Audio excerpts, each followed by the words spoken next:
What today? What today? Okay, let's see what this If the day I lived yesterday is the day I live tomorrow, I'd rather not live another day at all. Oh, jeez.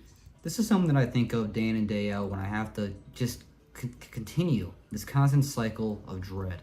And it seems like it's an over-exaggeration, but think about how many people sit in this pit. And I'm going to explain to you the couple different time points with just like throughout the day that you might sit in as well. It's when the alarm clock hits early morning, before the sun is even really up yet. And before you even wipe the crust out of your eyes and get the first full breath and first sip of water, you think to yourself, the best part about sleeping is just the worst part about sleeping is waking up. If only I could just continue whatever dream I was in, even if it's a nightmare, because the nightmare of existence and coming back through this day in, day out is not even worth the cost of getting up right now. But the inevitable cost of not getting up comes with the risk of every single thing that you work for throughout your entire life and the inevitable injustice of the judgment of others, as well as the survival rate of the current day economy, not having a roof over your head, not having food on your plate, not having money in the bank account, which inevitably there's more debt in the checking and savings than there is in the savings fund. How does that relate to the judgment of others? Or in the emergency fund, in the safe. Oh shit, what's going on? There is no emergency fund. There's been too many emergencies to save an emergency fund. And you find yourself finally clocking and you finally get to work as you're scuffling through traffic, probably forgot something at home because you didn't want to be there in the office in the first place, or whatever your set office is. It could be the construction site, it could be Like 18? the school classroom, Welcome to the real it could just be the kitchen, it could be the retail store, it could be anything within your job is. And everybody feels this way once they hit that break room. What? And I've been 6 in many rooms? different break What are we rooms in my talking various jobs I've worked at. Nobody talks to each other. We're all escaping. Yeah, it's because... Okay. Pop off me. And then as I walk through these various types of places on my day off, whether I have to stop at the gas station, the convenience store, or whether I do have to go shopping, just for groceries, nobody's really alive. Do you ever ask somebody at a store for help? Some of them will talk to you. It's almost as if they're playing a character, but if you truly got to ask them how they truly feel about that job, they would tell you, I'm here because I have to. If I could be anywhere else, I would be there. But then if they think of where else would they be, they don't even know, because this is what they've done for so many days. They can't even think of a different change of life. This is all they know life is. It's this meaningless dread of... Kind of over this.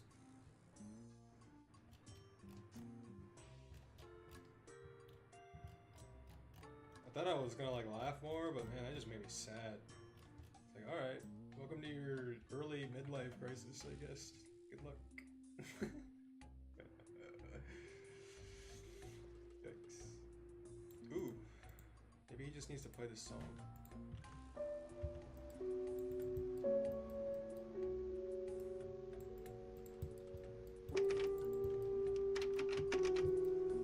Wait, so where do we say... Last I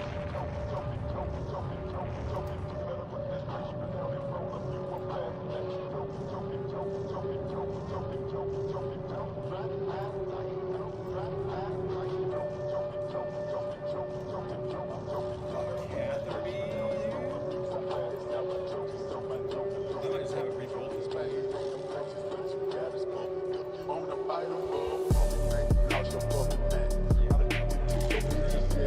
Thank you.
just see how it goes. Hang up. Wait, do I even have the ability to farm sharks? I think it's 76. Yikes. Anyway. What is that?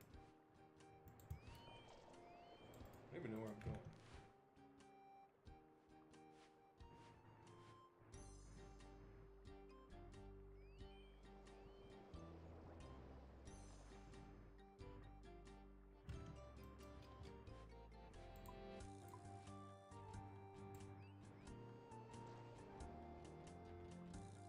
Oh. Meow. Whoops.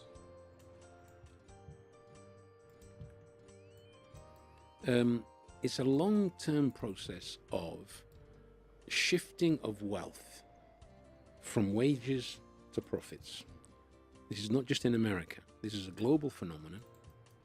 You see it in Europe. You see it in all the advanced capitalist countries. The way the capitalists can climb out of a crisis and, let's say, try and repair the damage done in the past to them, which was the falling rate of profit in the post-war period in the 60s through to the 70s. Marx explains this. The capitalists can get their profits back up again after that long-term process, but at the expense of the working class, by squeezing the working class massively. And the American working class, for the past 50 years, has been squeezed and squeezed and squeezed. You look at all the facts and the figures, and you can see it. I've got one article I was looking at, why so many working class Americans feel left out. And it refers to the fact, why did Trump win a significant layer of the working class? I've got another study here about the productivity gap. I just want to quote one piece that it says at the end. It's analyzing this process. I just want to read it. It says, if the fruits of economic growth are not going to workers, where are they going? Then it explains. Good question. The growing wedge between productivity and typical workers' pay is income going everywhere but, and they emphasize but, the paychecks of the bottom 80% of the workers. If it didn't end up in paychecks of typical workers, where did all the income growth implied by the rising productivity line go? The question answers 2 places, basically. It went into the salaries of highly paid corporate and professional employees, and it went into higher profits, and explains, returns to shareholders and other wealth owners. This concentration of wage income at the top and the shift of income from labor overall and towards capital owners are 2 of the key drivers of economic inequality overall since the late 1970s. This is what's been going on. Millions of American workers have been feeling this. And then you end up with titles like nearly half the US households can't make ends meet. I'm not going to go and quote it, gives all the figures. This is another one about the effect it's having on Trump, of course, is the fall in popularity. Now, why was he able to tap into this? That's the question. Well, one is the lack of a clear left alternative that can talk to the working class from a socialist, Marxist point of view, explaining to the working class what is really happening in the economy, right? Trump comes along and says it's the foreigners who are unfairly trading, so we need tariffs and we'll bring the jobs back. The jobs don't come back, right? Somebody's got to explain that to working class people, how the economy actually really works. And only Marxism can explain that. Marx dedicated many years to writing Capital to explain that. So what we've had is, in the past, we had the Democrats in power under Biden. Biden governed over one of the highest growth of inflation levels for decades. The last time we saw this kind of inflation was really back in the 70s, really. So under Biden, people saw a massive decline of their living standards on top of what I referred to before. You have this long-term slow decline, and then this suddenly you get hit by this inflation under Biden. The Ukraine war is seen as, why the hell are we spending money in the Ukraine? Why aren't we spending money on American workers, on our problems? Why are we doing this? Why are we sending spending money on weapons when we should be doing something for ourselves here in America. Trump tapped into that mood. That's the point. He took over the Republican Party in effect, shifted out the old establishment Republicans, and dominated the party, and talked to working class people at a moment of extreme crisis. It was Biden prepared the phenomenon of Trump. He came back a second time, and the second time a lot worse than the first, you could say. In the meantime, the crisis of the system has deepened as well.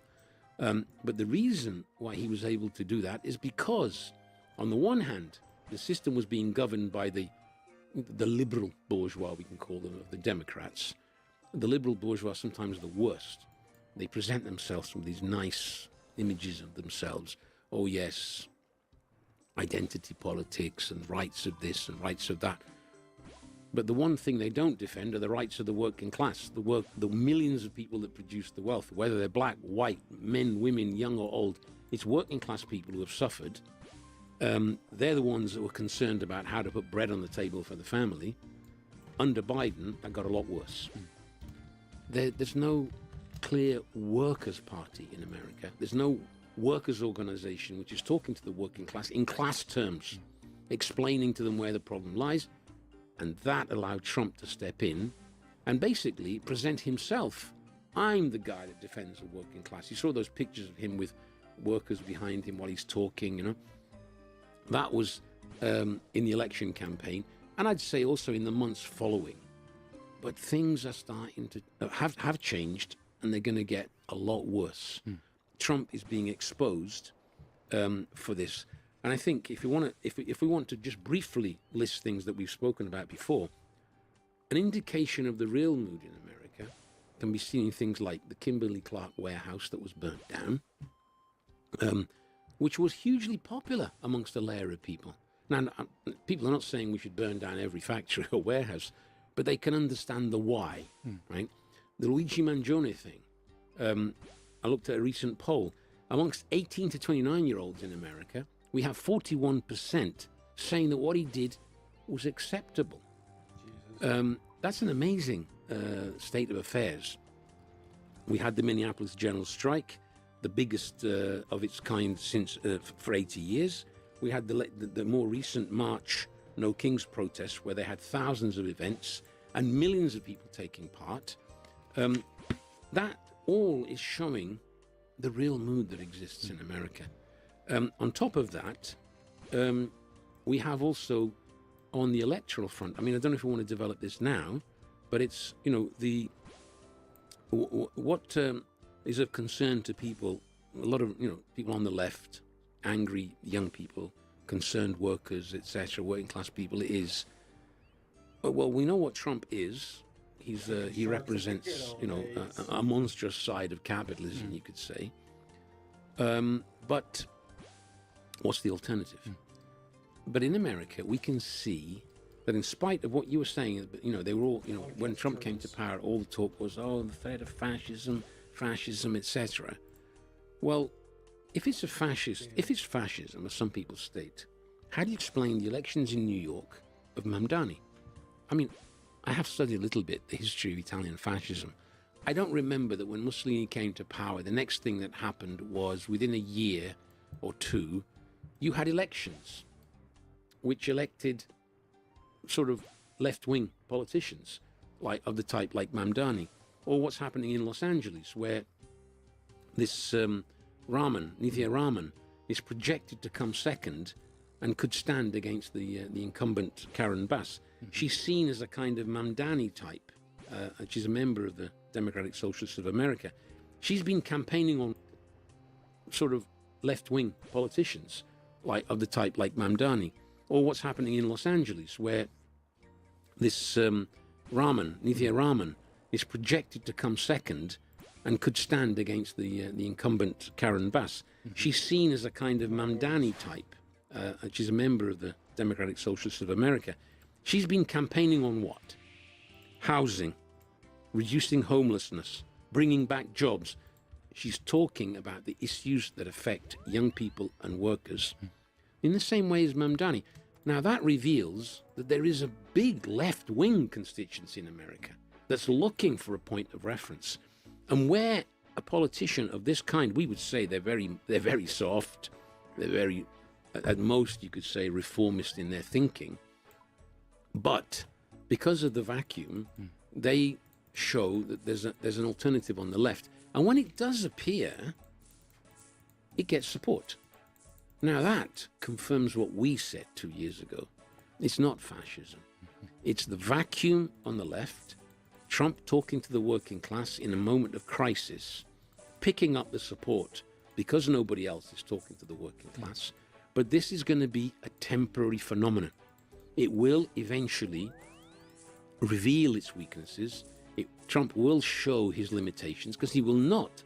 He can't change the nature of capitalism. He can't change the fact that profit is made by exploiting working people, right? He can't get around that. He's a bourgeois himself.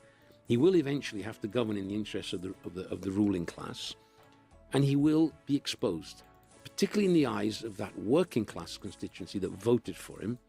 And then we'll have a new situation. This is destined to get a lot worse for him. He's hardly halfway through, and already the midterms are coming. The opinion polls show that there could be enough of a swing for him to lose control of Congress. That would be a concern to him because obviously he loses control of one of the houses that govern the American political system. That is where we're at the moment. But just a little thing. I just thought I'm gonna type into Google, see what they say, and I typed.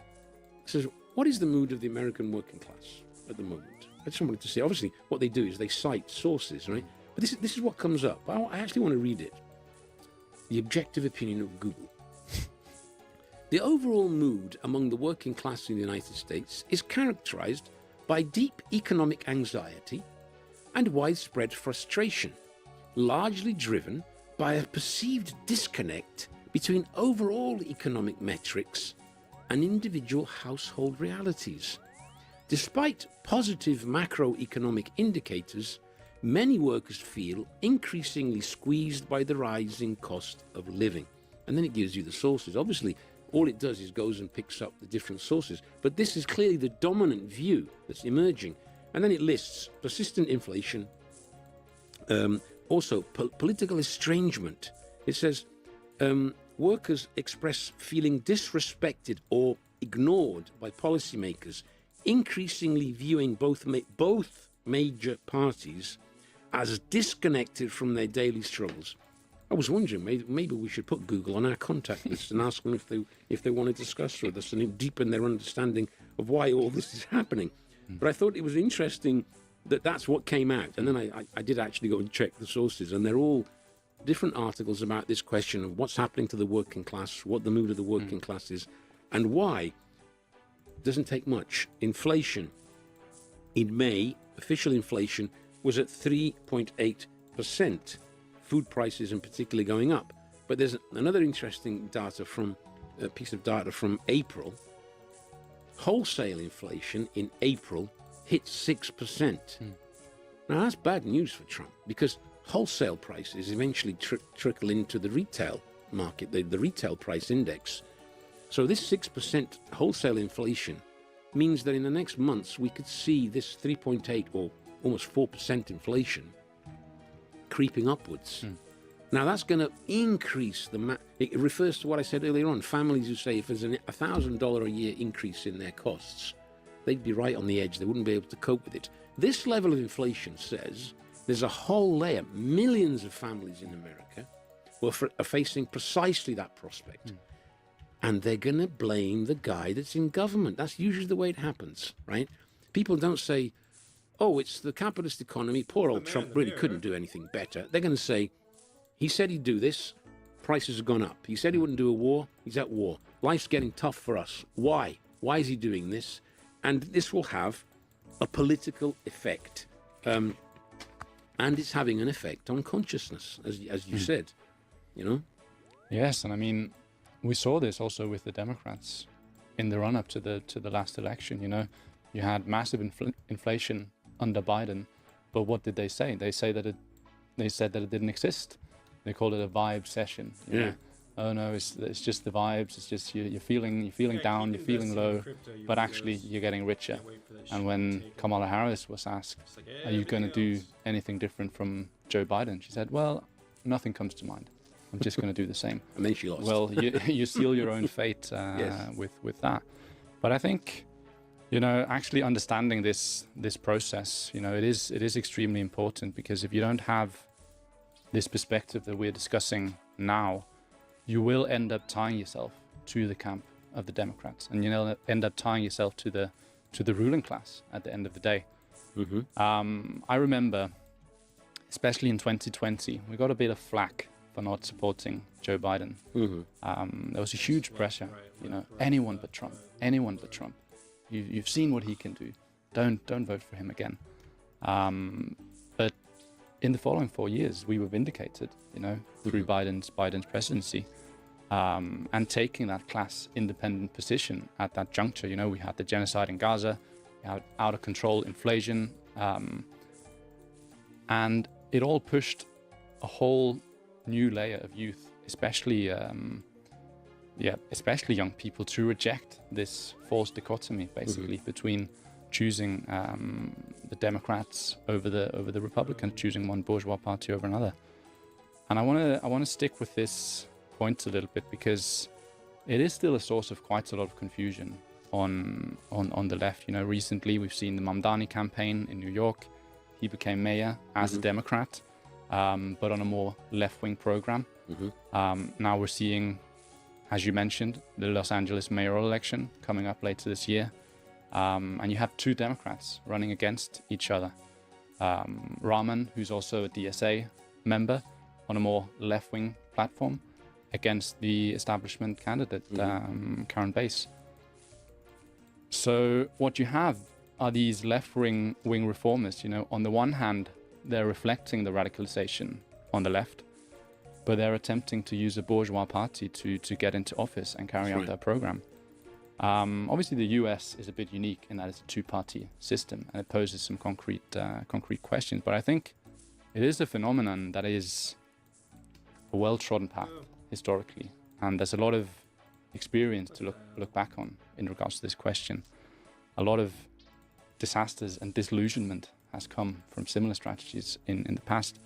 Now, you're reminded that you wrote an article in 2020 during the election, and we'll link that in the description of the video, about a particularly striking historical example in Italy.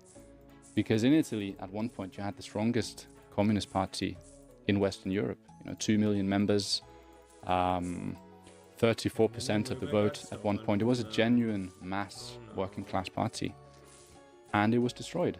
It wasn't destroyed by fascism. It wasn't destroyed by Silvio Berlusconi. It was essentially destroyed from within through this strategy of lesser evilism, class collaboration that went on for decades and decades. So they bent to the system instead of fighting all wings of the capitalist class, instead of using class struggle methods and class independence.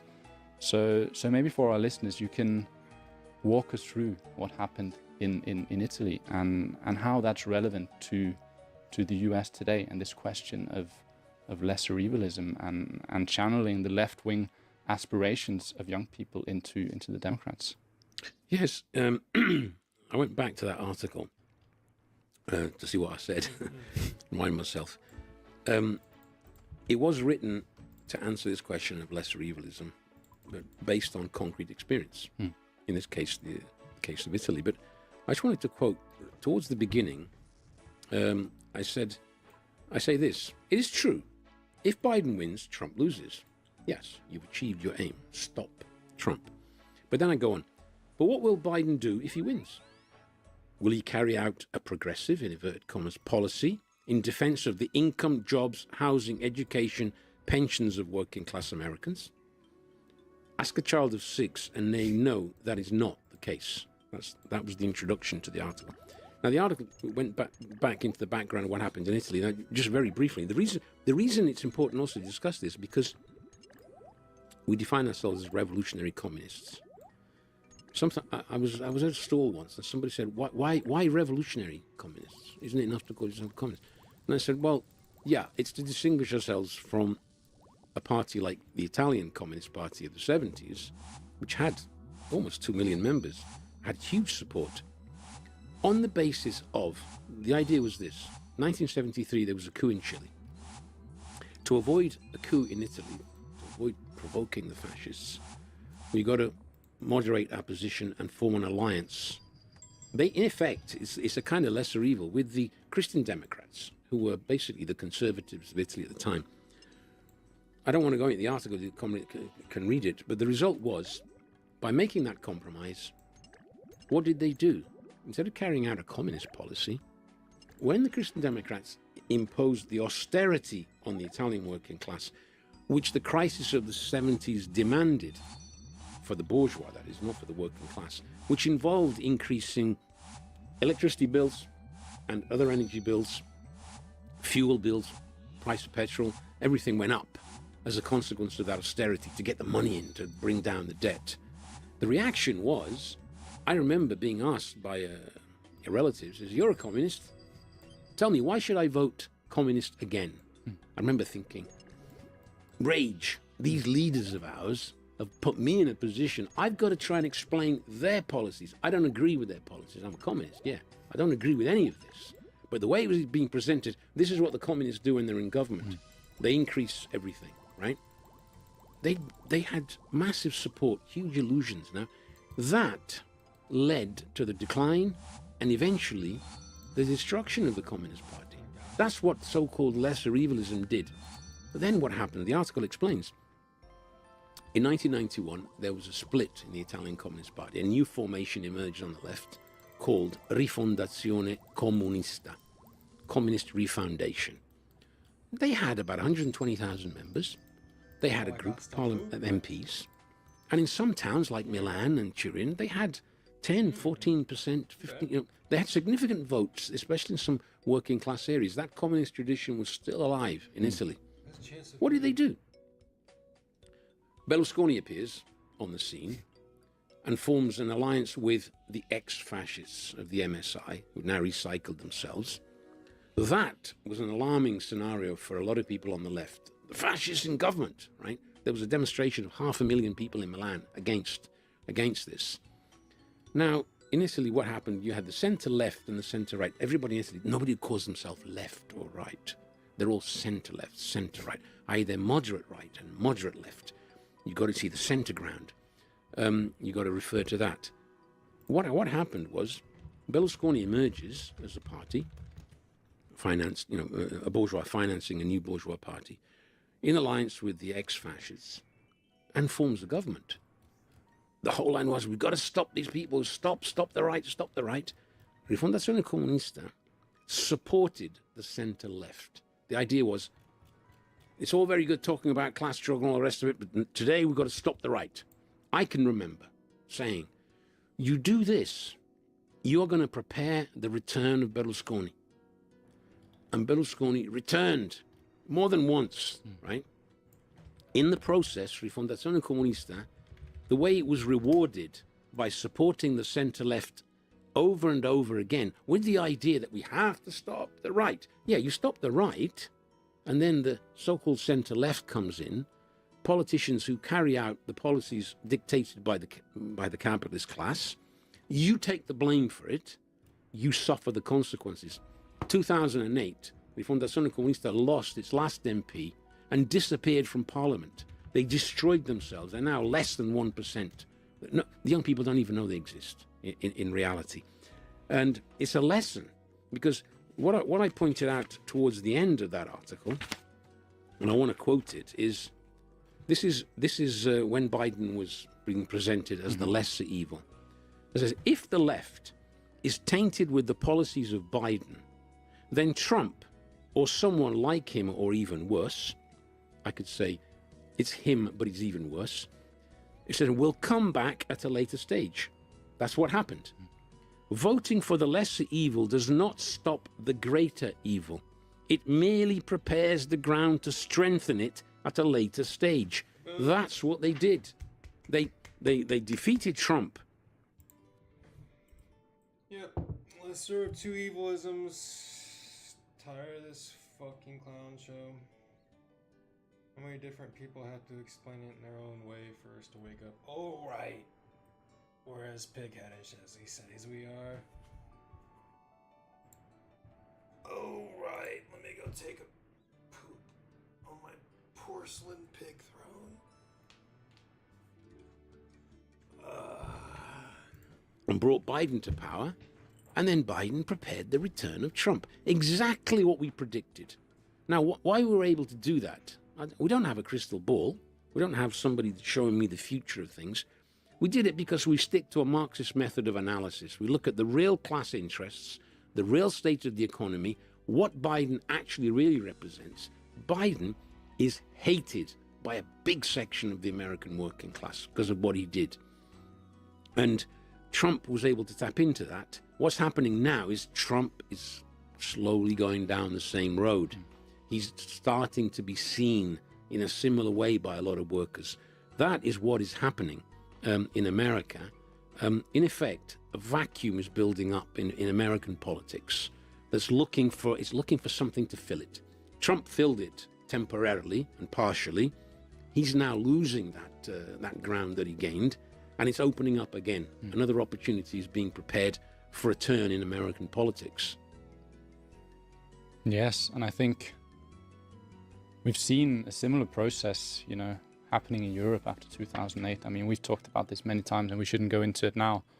But, the Corbyns, Syriza, Podemos, they betrayed in a similar manner, paving the way for the moderates, paving the way for the right wing. Yeah. And really, you demoralize the forces that can provide a real alternative, and you actually prepare the way for a lull in the class struggle for a whole period of time, like we've seen in Greece, like we've seen in Britain. It's only after that defeat has been absorbed and more attacks have been waged on the working class that actually they can regain momentum. So I think this is a very important lesson for us as communists, and that is also why we study the betrayals of the working class, because in there is a very strong argument for what not to do when you actually win the confidence of the working class, when you win the trust of the working class.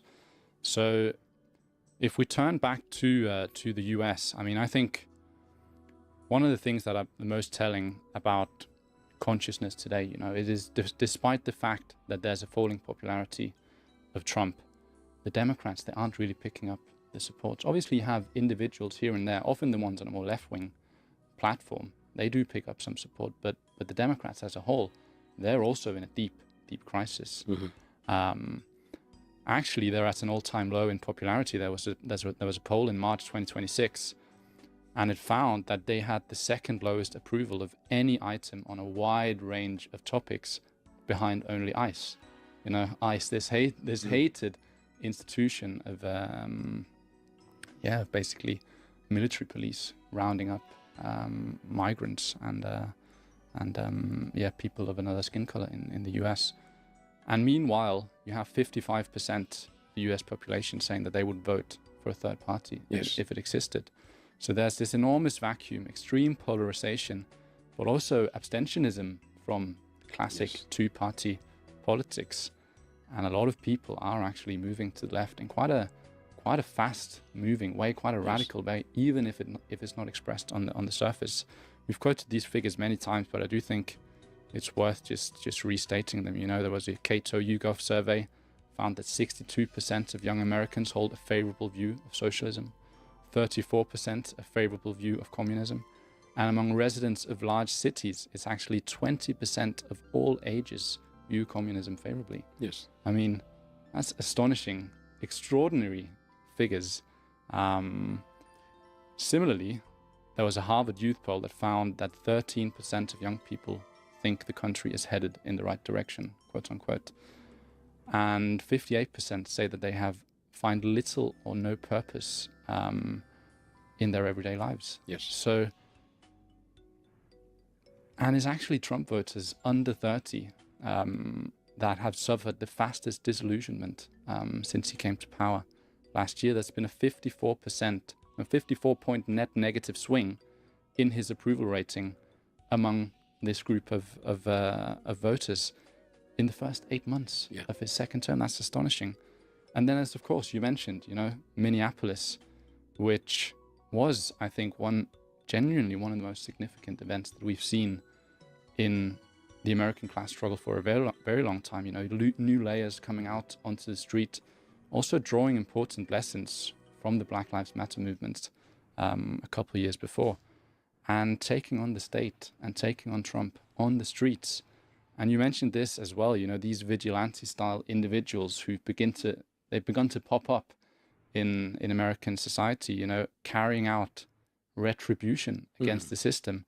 Luigi Mangione, Jamel Abdul Karim, who burnt down the warehouse, and Alex Pretty, Renee Good. These are figures that have now become martyrs of a kind of burgeoning class struggle in the US. So what do you make of this shift in consciousness? Because a lot of people don't seem to notice it almost, but it is there, and it's becoming almost impossible to ignore. It's there, and you can see it, especially amongst the youth. There is a growing alienation from mainstream politics. That's what's happening. Because whoever's governed of all these parties, they've done the interests of the rich, not the ordinary working people. But you see, when you look at around the world and you see the process in America, and then you look at a few other countries, and then I'll come back to this question, you see similar patterns. Now, every country has its history. It has its political system.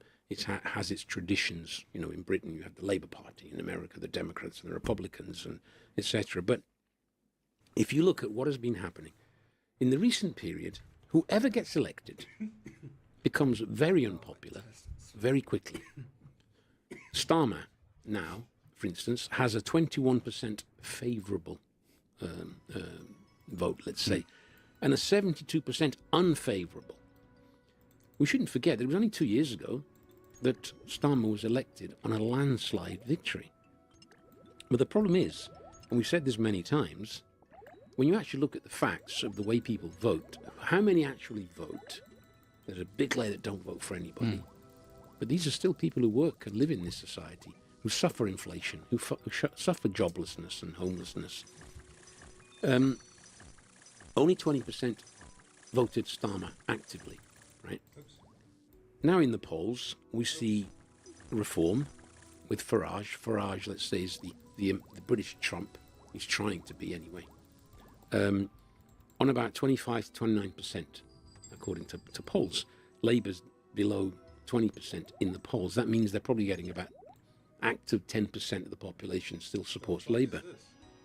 And the situation this is creating is no majority may appear in the next parliament. It'll become ungovernable, the system.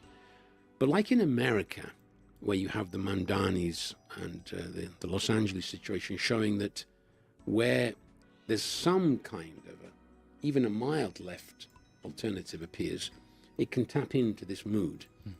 In Britain, we have the Greens now, 12, 14%, some opinion polls even 20%, depends. It's actually giving an expression to a radical left opinion that has emerged. You have the mirror image of reform. In effect, what you've got today in capitalism is a polarization in the system. You've got far-right groups, like the split to the right of Farage's party, that's involved in a lot of the tension that's now building up over the question of immigration, etc. But there's also the opposite of that is the radicalization on the left. Germany is a country, Merz, this powerful political figure. He wins the elections. He's in steep decline. It's very quick, very sharp turn. But we shouldn't forget that even in the elections, he did not get the big majority of votes. All these politicians, I've looked at it, in Germany, in France with Macron, in Italy with Meloni, they get between 20, 25%, and sometimes less, of the actual mass of the electorate, the overall population. So whoever comes to govern starts off already with the mass of the people had not actually voted for them. Even Trump, I looked at the figures. If you look at these actual votes compared to the mass of the electorate, he got 32%, right? He's actually one of the most successful ones, precisely because he did this, talking to the working class and the demagogy. But even he had nearly 70% of the Americans who never voted for him. So it's a false picture they present of, this mass support. That's the real situation. But also in Germany, whereas you have the AfD, it's playing the role of Trump 2 years ago. So you see similar phenomena. They're talking to the problems. For instance, their position on the Ukraine war is end it, make a deal with the Russian, get the cheap oil back and the cheap energy because we're suffering, right? That actually connects. How do you explain the fact that in the opinion polls, they've gone from just over 20% in the election to 28% now, while the Social Democrats have gone down to 12%. We shouldn't forget the Social Democrats in Germany in 1998 got more than 40%. They were the dominant party on the left. They were the party of the working class, and now they're down to the 12%. But again, also in Germany, you have a left constituency that's developing. Die Linke, which was a few years ago on 3 or 4%, in the opinion polls now it stands at 11%. Amongst the 18 to 24-year-olds, Die Linke is on 25%. Merz has an unfavorable voting in the opinion polls of 80%. And they, again, you see what they're trying to do. They want to increase the militarization, increase military spending, and cut back on social spending. One of these is the threat to introduce conscription. Germany, the mood of the youth was expressed in March. 50,000 school students coming out against that policy. And then to go back to this question you were saying, why the Democrats in difficulty in America? Well, it's because people have memory. They don't forget what they did when they were in the government. It wasn't so long ago that Biden was in government, and inflation, over the 4-year period, I think overall inflation was 25%. That's a real cut in people's living standards. They haven't forgotten that. So now some of them are reacting to Trump. But when they think, what's the alternative? The Democrats, Biden. In Italy, we have a similar scenario.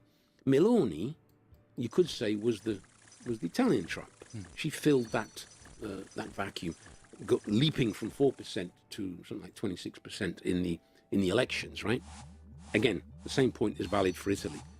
That's in percentage terms of those who voted. In percentage terms of the total Italian electorate, only 16% voted for Meloni. She's now in decline. She is going down. Recently, there was a referendum in Italy. We wrote about it. We've mentioned it. There was a big increase in participation in the vote, particularly a big increase in the youth vote, and they voted massively no. They were saying no to Meloni. Now, the centre-left and the Democratic Party, they thought, this is great. We're going to pick up this support. Now we're going to win. Opinion polls show that, yes, there's been a slight uptick in the centre-left support, but the opinion polls show centre-left and centre-right almost balancing each other. It's probable that the centre-left would win, but not by a big margin. How do you explain the fact that in a situation where you had a general strike over Gaza, massive success in the vote against Meloni in the referendum, but on the electoral front, it doesn't translate into a massive swing to the left? Well, because what is the left? That's the question we have to ask ourselves. It's like the Democrats in America. The Democratic Party has been sort of hovering around 22%, in spite of everything, right? There is an interesting phenomenon in Italy too. You see, when you look at each situation, you try and generalize what's the common element. Within the centre-left, there is a group called AVS. It's the Green Left Alliance. They went from 3% up to 7%. Opinion polls say they could even get to 10%. And it would be overwhelmingly a youth vote. Now, if you listen to these guys from the Green Left Alliance, they stand out as the more radical of the coalition. They'll say a few things that young people want to hear, working class people want to hear on the left.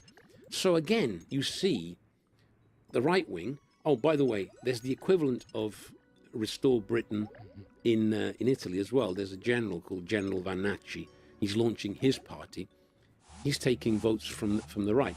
So there's a polarization to the right, but there's also a polarization to the left. In this whole situation, what you have is the huge vacuum on the left. These different forces, like even the Democrats, are only partially expressing the anger.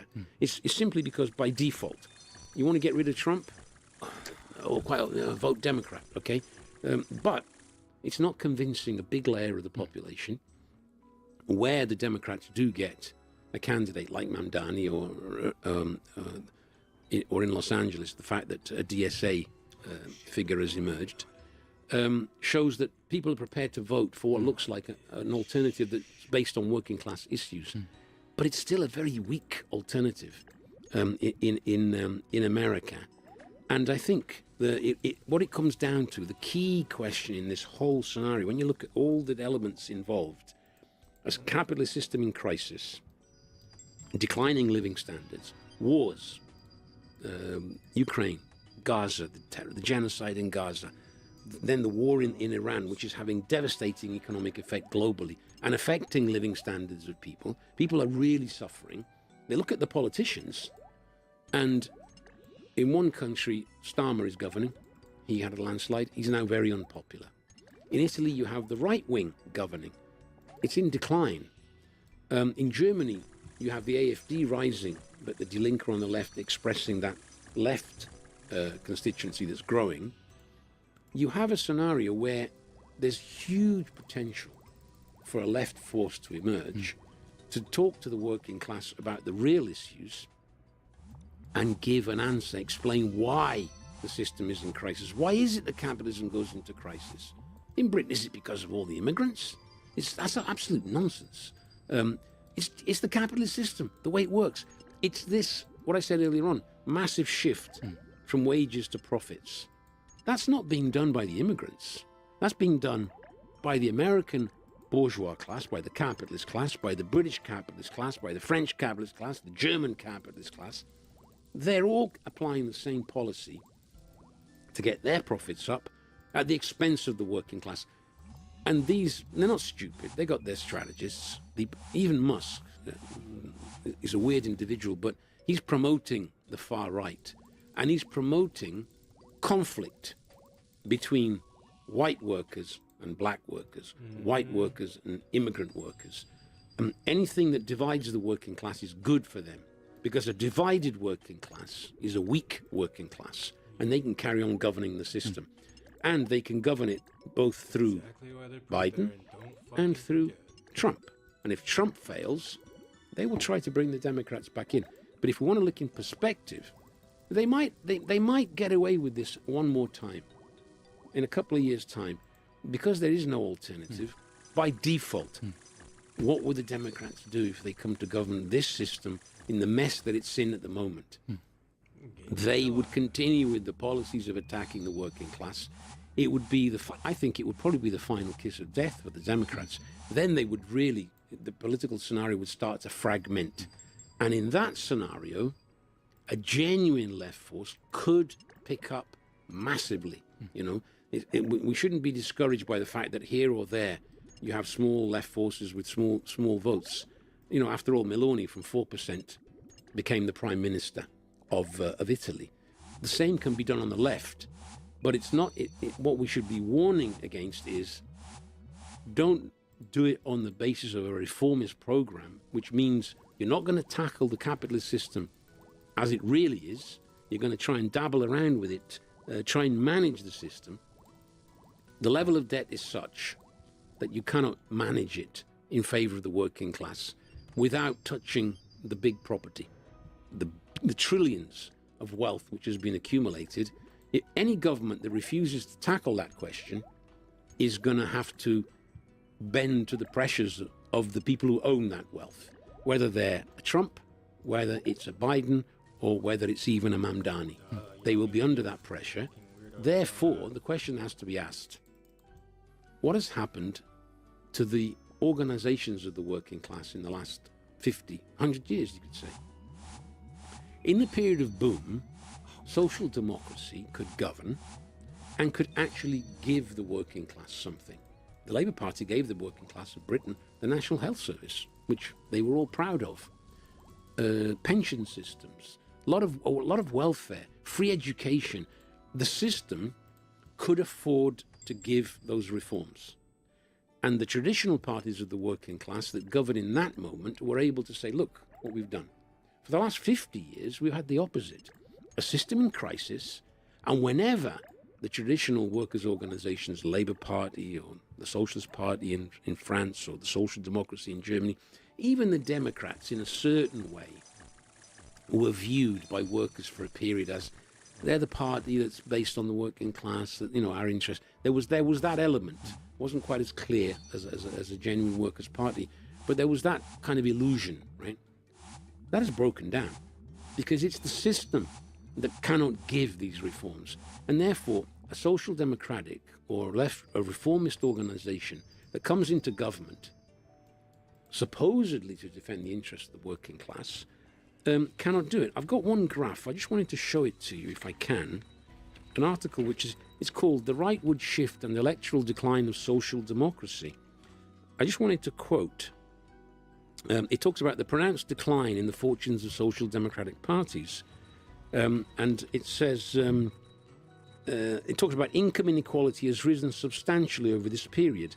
And the article basically makes the point that growth in income inequality has led to the downfall of the social democracy. This is a graph. I don't know if it can be seen. The first one is the general decline of social democracy from 1960 to 2020. The second graph is the increasing income inequality. You see, they go in opposite directions. The more unequal society becomes, which means the mass of working people are suffering, the weaker the old left organizations became. Why?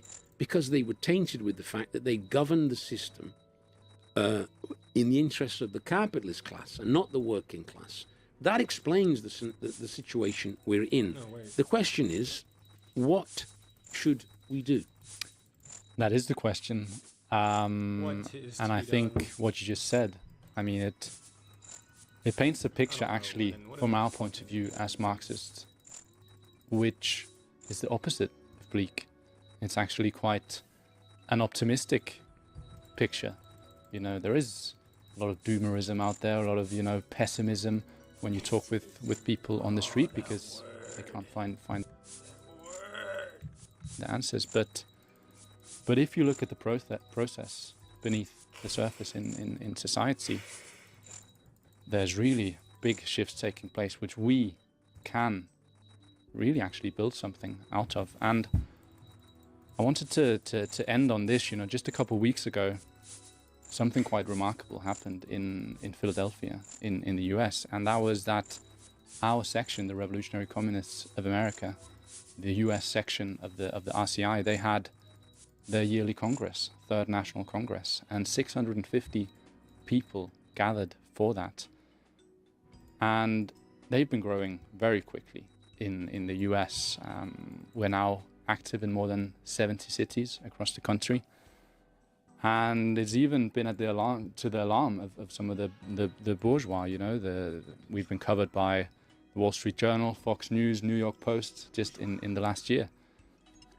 Obviously, we're not a mass party in the US at all. We're far from it. But I think, that Congress and the reports that we received from our comrades in America, it showed that we're swimming with the tide in this historical moment. And in the US, what are we setting our sights on? We're not, just recruiting the ones and twos anymore. We're setting our sights on the thousands of members now, 5,000 members within the near future.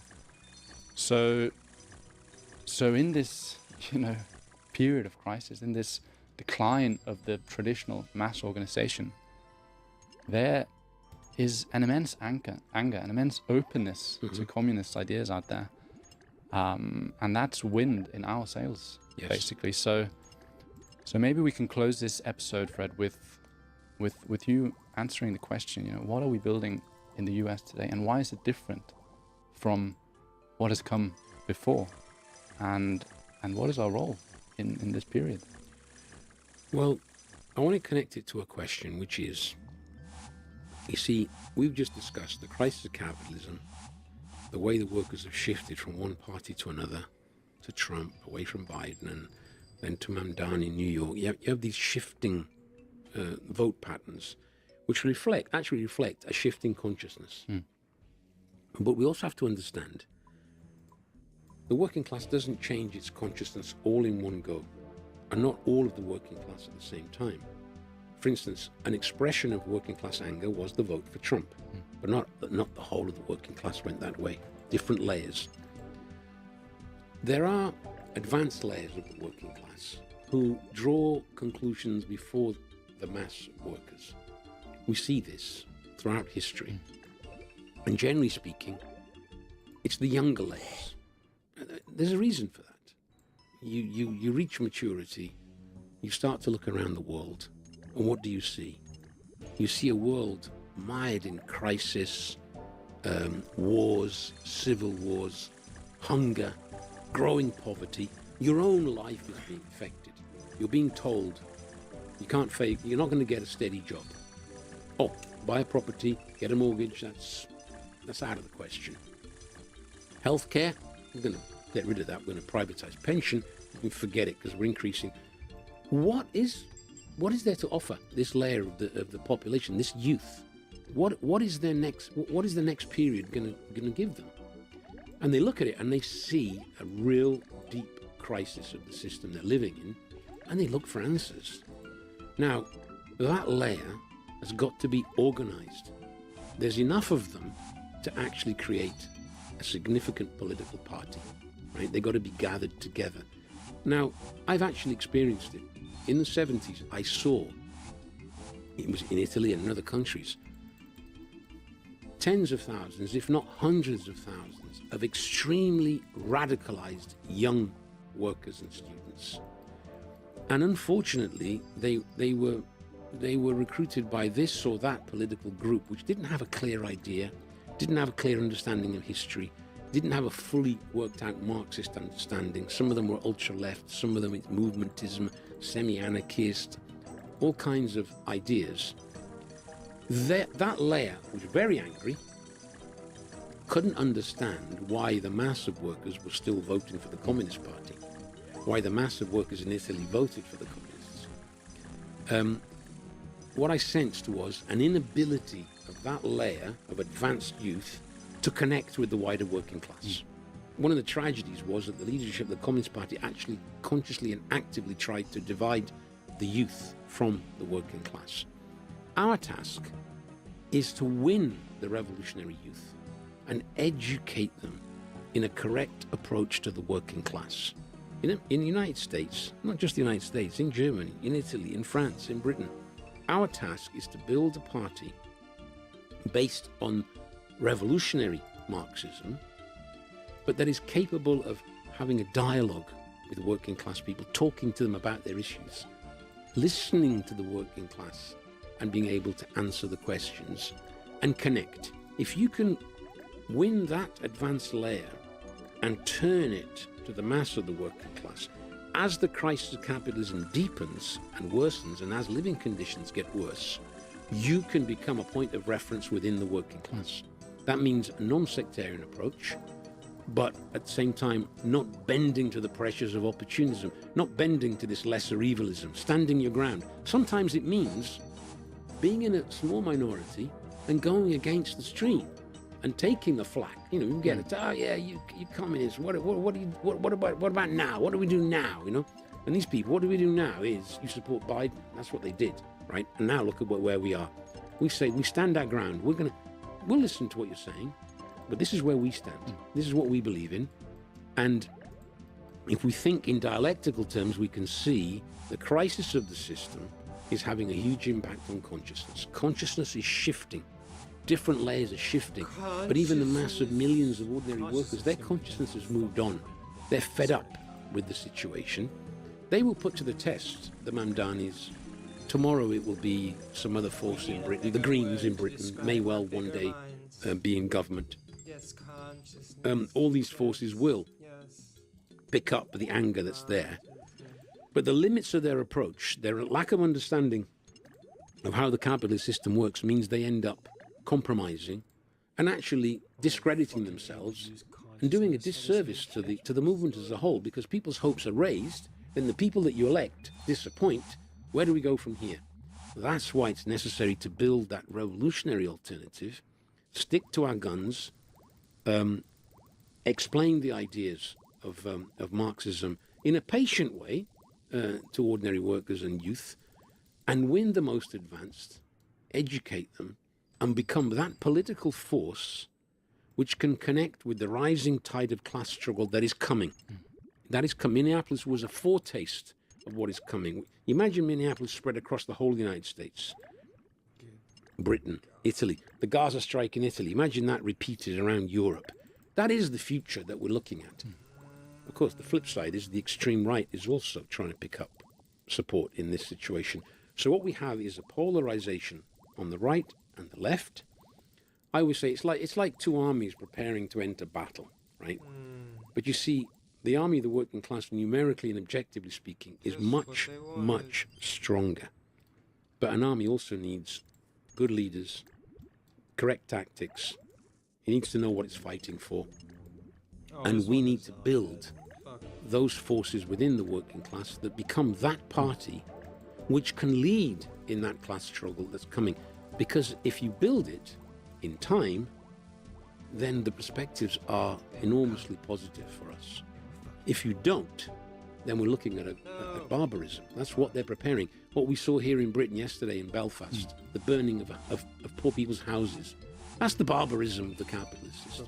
But we can fight that with an alternative and with a clear program and build up the forces of such a party. That's the task we have in America, in Europe, and around the world. Well, thanks, Fred. I think that was a great ending to a very inspiring discussion. And that's it for this week's episode. We'll be back next week at 6 p.m. on Thursday with another episode of Against the Stream. So inspired, I'm so optimistic and stuff.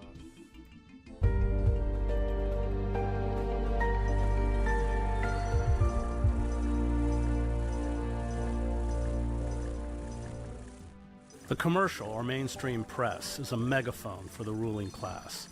It genuflects before establishment politicians, generals, intelligence chiefs, and corporate heads and hired apologists who carried out the corporate coup d'etat that created our system of inverted totalitarianism. The corporate structures that have a stranglehold on the country and have overseen deindustrialization. Now you talk about terror. All intellectuals of our generation, at least if they are genuine intellectuals, are in some sense children of Noam Chomsky. No single contemporary intellectual has broken more ground or elucidated more of our reality as a society, nation, and empire than Noam Chomsky. He is a world-renowned linguist, philosopher, cognitive scientist, essayist, social critic, as well as a fearless political activist. He is the author of more than 150 books on topics that include linguistics, the press, the inner workings of empire, the Israel-Palestine conflict, and the war industry. He is a laureate professor of linguistics at the University of Arizona and an institute professor emeritus at the Massachusetts Institute of Technology. His books include Hegemony for Survival, For Reasons of State, American Power and the New Mandarins, Understanding Power, the Chomsky-Foucault Debate on Human Nature, on Language, Objectivity, and Liberal Scholarship, The Fateful Triangle, and many others. His latest book is Notes on Resistance, Interviews by David Barsamian. Joining me is Professor Noam Chomsky. So Noam, I want to begin with a quote David mentions in the book from Edward Said's preface in the 25th anniversary edition of Said's book, Orientalism, about the role of intellectuals in perpetuating the crimes and avarice of empire. These are Said's words.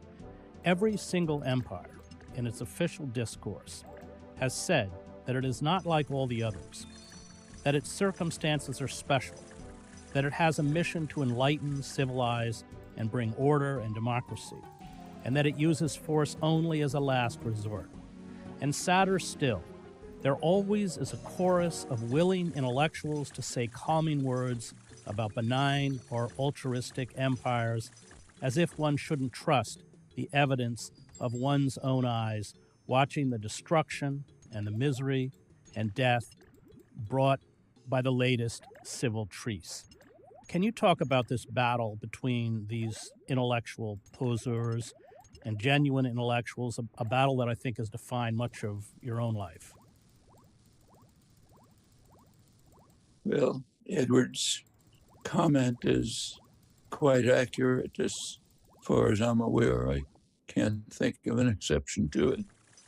And it's one of the reasons why the talk about American exceptionalism is a ridiculous joke. Every other empire has been made exactly the same absurd claims that we have. And that includes the most distinguished intellectuals. That's the part that's quite striking, I think. So take, say, our predecessor in imperial domination, Britain. Just now, after a couple of hundred years, there's the bare beginning of reflection, scholarship on the horrendous atrocities that the British Empire carried out for centuries. Actually, there were a few who did recognize it, like Adam Smith near the beginning, who condemned the savage injustice of the British in India at a time when everyone was either not paying attention or lauding it. But overwhelming, but that's a rare exception. And as I say, it's even some of the most distinguished figures. So it's hard to find a modern intellectual who's more worthy of acclaim and respect than John Stuart Mill. Very few can shine his shoes. Take a look at his writings on the British Empire. So in 1859, important year, he wrote an article on intervention, which is even taught in law schools today. And as usual with his writing, careful, judicious, basically he says intervention is wrong, but he says there are some exceptions. The exception, surprisingly, is England. England is such an angelic power that it just must intervene, even though others can't understand our nobility, heap obloquy on us, cannot comprehend that our interventions are just for the benefit of the world. When we intervene in India, which is what he was recommending, further expansion of the British Empire in India, it's just for the benefit of the barbarians, and even if others can't understand it, we just then accuse us of all sorts of things. We have to continue.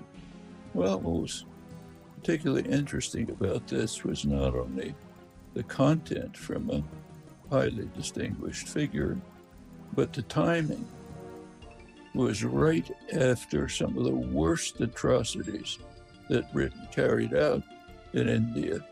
The crushing of what they call the Indian Mutiny, barbaric, vicious attacks. And Mill, of course, knew all about them. They were discussed in Parliament. He himself was an officer of the East India Company, knew exactly what was going on. And furthermore, he knew that the purpose of the intervention was to expand Britain's narco-trafficking empire. Britain at that time was running the biggest narco-trafficking empire in history.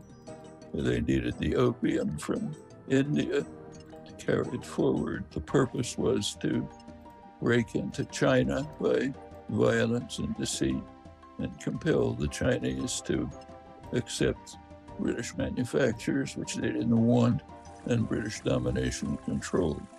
Mill knew all of this in one part of his mind, but was writing what I just said in another part of his mind. And unfortunately, that's not untypical. In fact, if you look at you mentioned genuine intellectuals, they're a very rare species. You take a look at the term intellectual came into regular usage in its modern sense at the time of the Dreyfus trial in France. There were some writers, artists. Emile Zola was the leading one, who did strongly defend Dreyfus against outrageous lie charges that led him to be sent off to a prison island. But they were bitterly attacked by the mainstream of intellectuals, the immortals of the Académie Française attacked these writers and artists who dare to criticize our marvelous institutions, the army, the state, and so on. Actually, Emile Zola himself had to flee for his life, flee France. That's the norm. There are what you're calling genuine intellectuals around the fringe, but they're not treated nicely. How badly they're treated depends on the nature of the society. We can trace this back to classical Greece, when the guy who had to drink the hemlock and commit suicide was the one who was disturbing, corrupting the youth of Athens by asking too many questions. Well, that's the pattern through history. There's a fringe, not treated nicely. So it's my perception, and you were there, that there was more space for independent intellectual thought in academia and the press, public intellectuals, C. Wright Mills, and that this space has closed over time. I mean, your own work is often not included in university syllabi because it's considered too controversial. Would you agree that that space has narrowed? And if you do agree, why do you think it's happened, and what are the consequences? I'm not sure that it's happened, actually. We tend to forget what things were like in the past. Now, first of all, there was the whole McCarthyite period, which had cast a pall over all the academic fields. But if you look back, say, to the 1960s, you could hardly find a Marxist economist, let's say, a finding outstanding economist like Paul Sweezy couldn't get a position.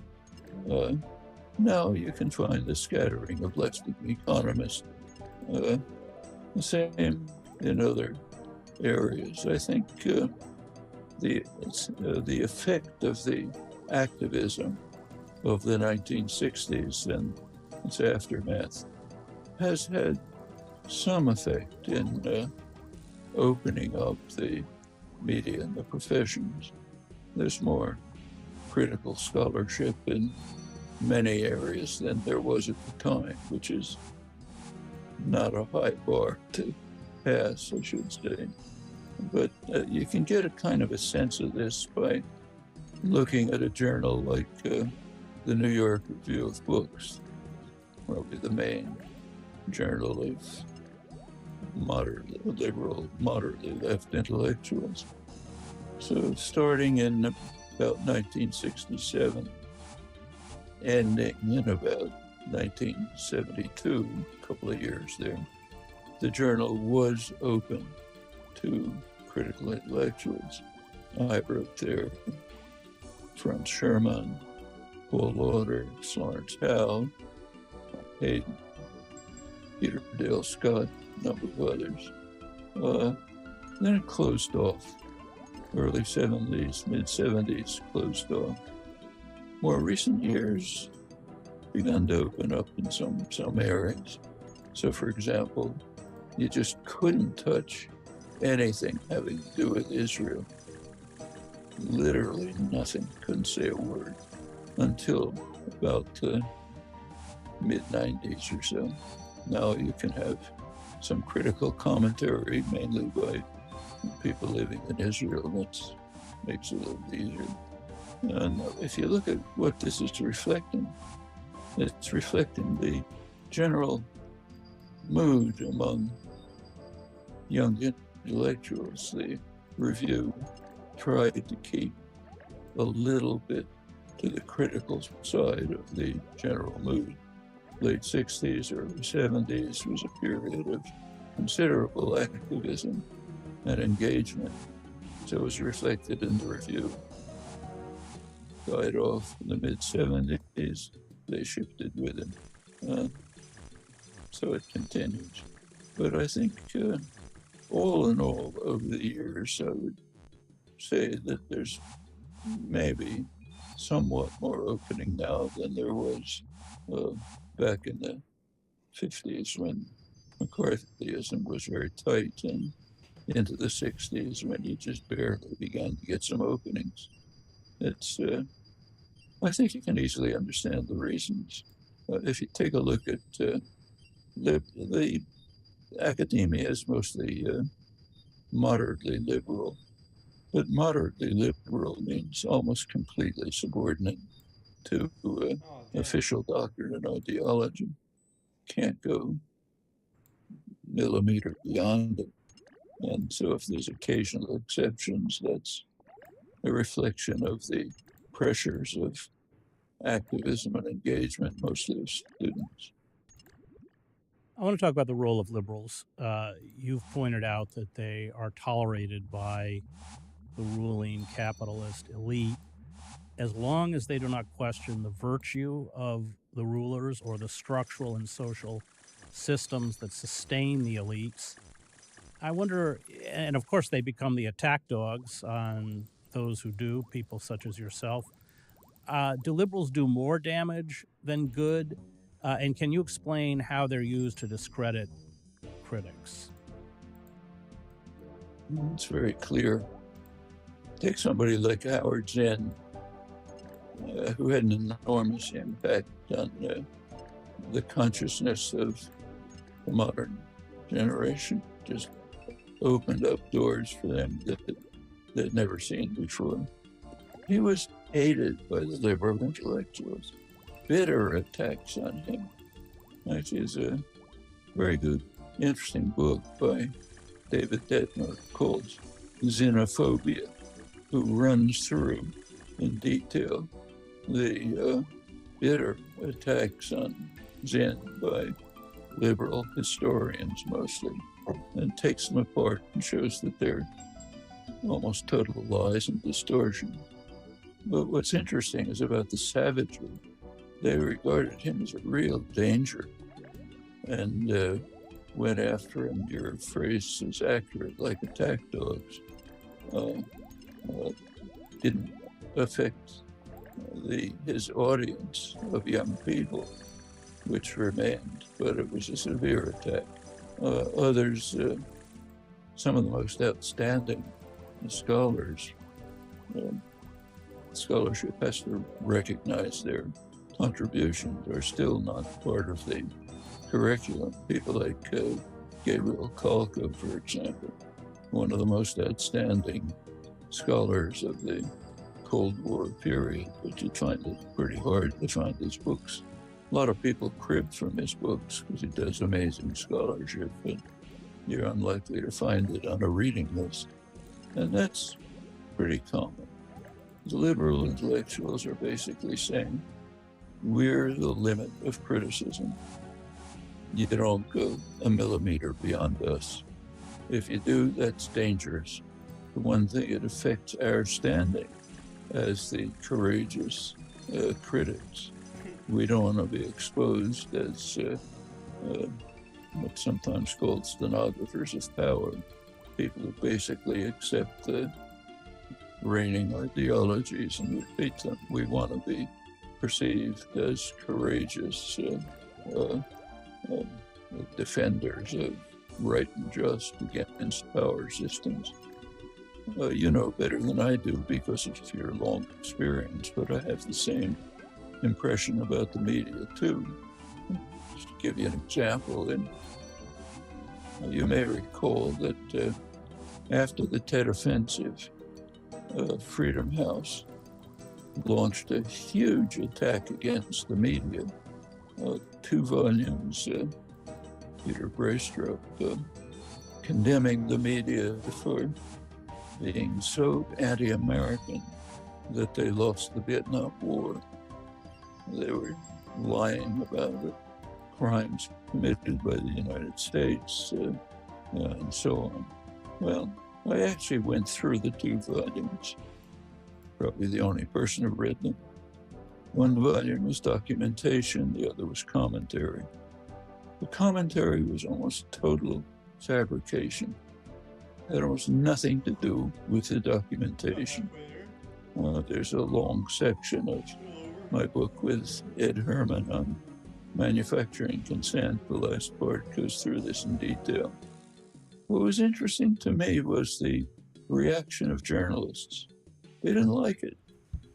They didn't like to be defended as honest, courageous journalists who did their job, but within the framework of the doctrinal system.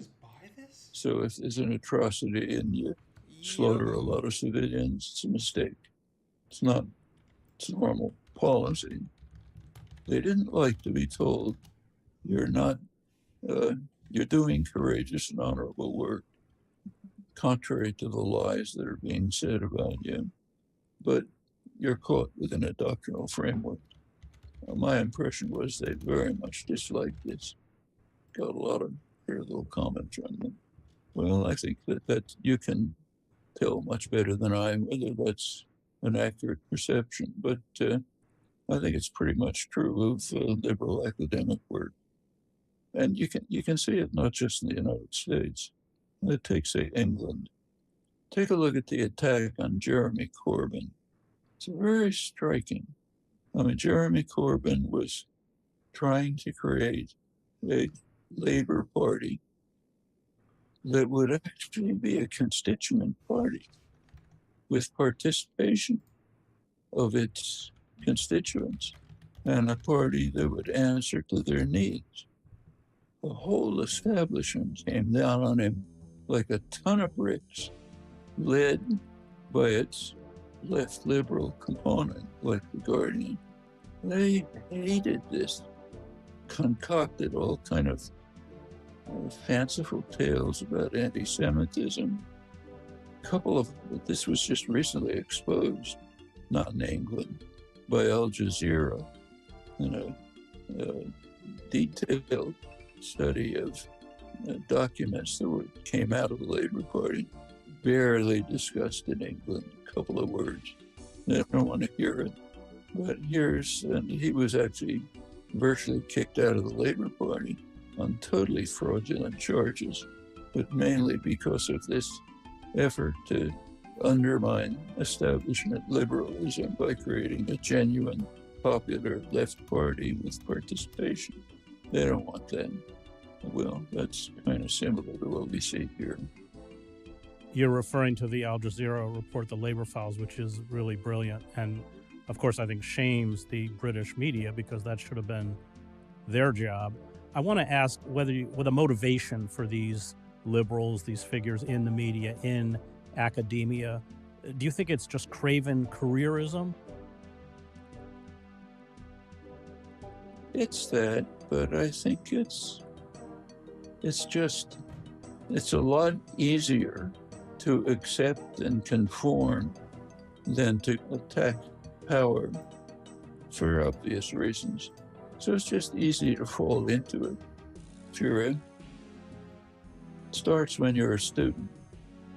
You get signals saying, don't do this. I mean, you get it in the media. I'm sure you've seen it.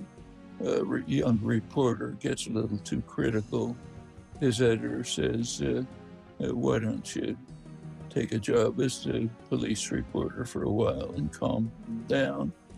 You're too critical, they don't run your stuff. He's so old. No. Fucking Santa Claus, dude.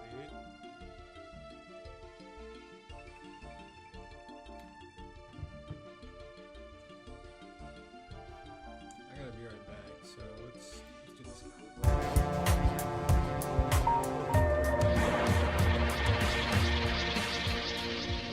Hi, I'm Chris Hedges, and we are here in Salem, Oregon, interviewing Dr. Sheldon Wolin, who taught politics for many years at Berkeley and later Princeton.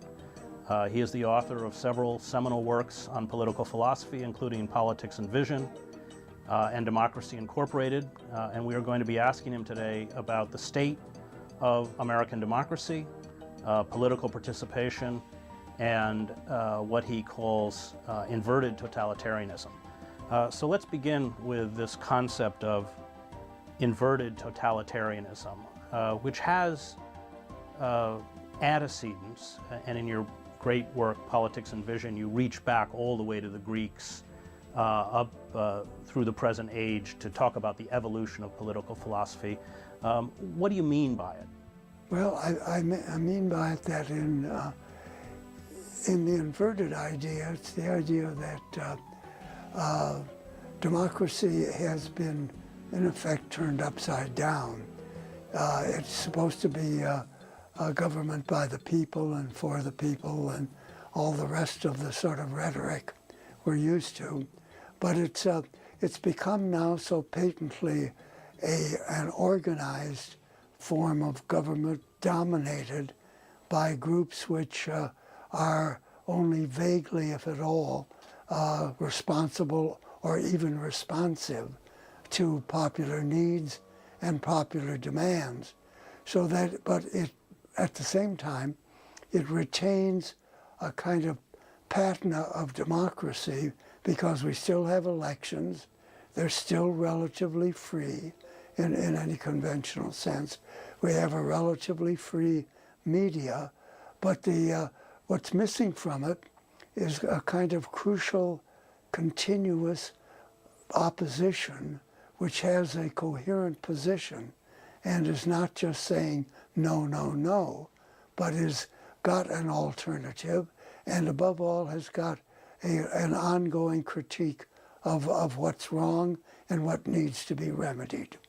You juxtapose inverted totalitarianism to classical totalitarianism, fascism, communism, and you say that there are very kind of distinct differences between these two types of totalitarianism. What are those differences? Well, certainly one is in classic totalitarianism, the fundamental principle is the leadership principle and the notion that the masses exist not as a citizenry, but as a means of support which can be rallied and mustered almost at will by the dominant powers. That's the classical. That's the classical one, and the contemporary one is one in which the rule by the people is enshrined as the sort of popular message about what we are, but which is in fact is not really true to the facts of political life in this day and age. Well, you talk about how in classical totalitarian regimes, politics trumps economics. But in inverted totalitarianism, it's the reverse. That's right, yeah. In classic totalitarianism, thinking here now about the Nazis and the fascists, and also even about the communists, the economy is viewed as a tool which the powers that be or manipulate and utilize in accordance with what they conceive to be the political requirements of ruling. And they will take whatever steps are needed in the economy in order to ensure the long-run sustainability of the political order. In other words, the sort of arrows of political power flow from top to bottom. Now, in inverted totalitarianism, the imagery is that of a populace which is enshrined as the leadership group, but which in fact doesn't rule, but which is turned upside down in the sense that the people are enshrined at the top but don't rule, and minority rule is usually treated as something to be abhorred, but is in fact what we have. And it's the problem has to do, I think, with the historical relationship between political orders and economic orders. And democracy, I think, from the beginning, never quite managed to make the kind of case for an economic order that would sustain and help to develop democracy, rather than being a kind of constant threat to the egalitarianism and popular rule that democracy stands for. In your book, Politics and Vision, you quote figures like Max Weber, who talk about capitalism as, in fact, being a destructive force to democracy. Well, I think Weber's critique of capitalism is even broader. I think he views it as quintessentially destructive, not only of democracy, but also, of course, of the sort of feudal aristocratic system which had preceded it. Capitalism is destructive because it has to eliminate the kind of custom, mores, political values, even institutions that present any kind of credible threat to the autonomy of the economy. And it's that's where the battle lies. The capitalism wants an autonomous economy. They want a political order subservient to the needs of the economy. And their notion of an economy, while it's broadly based in the sense of capitalism in which there can be relatively free entrance and property is relatively widely dispersed, it's also a capitalism which, in the last analysis, is as elitist as any aristocratic system ever was. You talk in the book about how it was essentially the engine of the Cold War, juxtaposing a supposedly socialist Soviet Union, although like many writers, including Chomsky, I think you would argue that Leninism was not a socialist movement. I think Chomsky actually calls it a kind of counter-revolution. Adam Ulam talks about it as a kind of, well, Adam Ulam talks about it as a counter-revolution. Chomsky is a right-wing deviation. But nevertheless, that juxtaposition of the Cold War essentially freed corporate capitalism in the name of the struggle against communism to deform American democracy. And just also just want to make it clear that you are very aware in, especially in Politics and Vision, of the hesitancy on the part of our founding fathers to actually permit direct democracy. So we're not in this moment idealizing the system that was put in place. But maybe you could talk a little bit about that. Well, I think that's true. I think the system that was consciously and deliberately constructed by the founders who framed the Constitution, that democracy was the enemy. And that was rooted in historical realities. Many of the colonial governments had a very strong popular element that became increasingly prominent as the colonies moved towards rebellion. And rebellion meant not only resisting British rule, but also involved the growth of popular institutions and their hegemony in the colonies as well as in the nation as a whole, so that the original impulses to the Constitution came in large measure from this democratizing movement. But the framers of the Constitution understood very well that this would mean would at least would jeopardize the ruling groups that they thought were absolutely necessary to any kind of civilized order. And by ruling groups, they meant not only those who were better educated, but by those who were propertied, because they regarded property as a sign of talent and of ability, so that it wasn't just wealth as such, but rather a constellation of virtues as well as wealth that entitled capitalists to rule. And they felt that this was in the best interest of the country. And you must remember at this time that the people, so-called, were not well educated. No, don't do this. I mean, you get it in the media. I'm sure you've seen it. A young reporter gets a little too critical.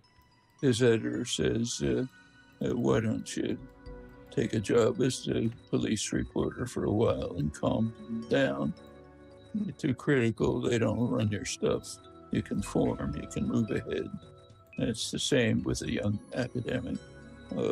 If you just hang on and don't give up, you're often kicked out. People like Norman Finkelstein, for example, just wouldn't conform. Great scholar, wonderful teacher, can't get a job. Has a job as an adjunct. Those are the kinds of pressures there are.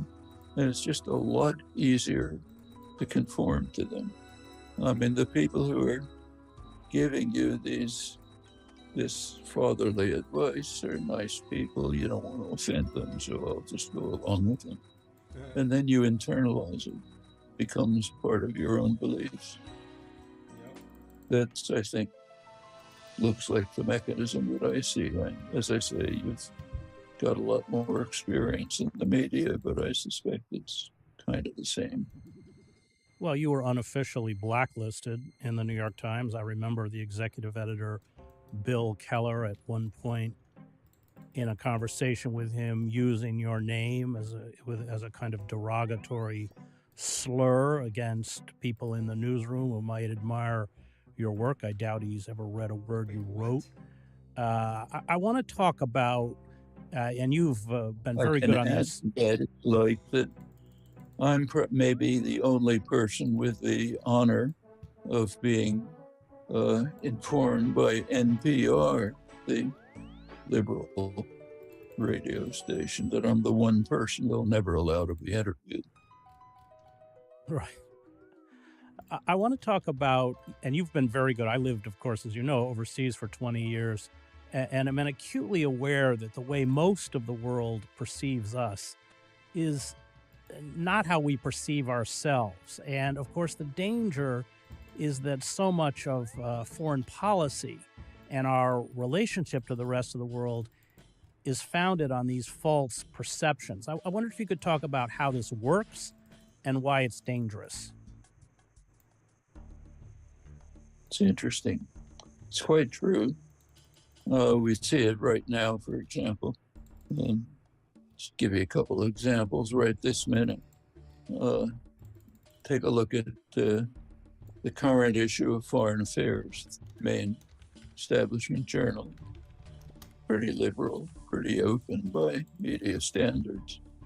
Has a major article by two leading figures, Fiona Hill, Angela Stent, on the Ukraine war, of course, bitterly condemning Putin as the worst person since Hitler and so on. But it also has a big attack on the global South. Says that they don't understand how noble we are. They refuse to go along with us. What's wrong with them? And then comes an interesting line.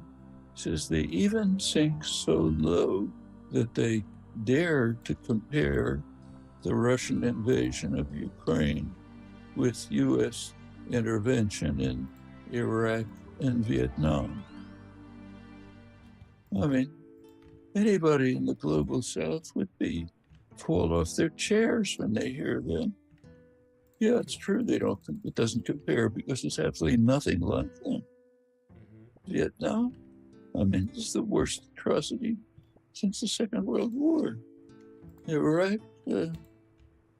Violent, murderous intervention with no justification whatsoever. Wreckage, all of consequence all over. But how come they can't see that these were just maybe mistakes? But when Russia does it, it's the most horrible crime since the Holocaust. Well, that's one. Let me give you another example. There's a lot of euphoria and commentary claiming that India has finally broken with Russia, and that Prime Minister Modi condemned Putin at a meeting where they had in Samarkand. And the criticism, it's based on half a dozen words. They did have a conversation in which Modi began by saying, war is not the way, we should look for peace. That's the part that's quoted. I took the trouble of looking up his talk on the Indian government website. It's a love letter to Putin, saying, war is not the way, we should work together for peace. Our relations are very warm, as they've always been. We honor and respect you. We want to work with you forever, and so on. All of that got cut out. This has been noticed by distinguished Indian commentators, but it's the way news gets filtered through, so we can't even see what other people think of us.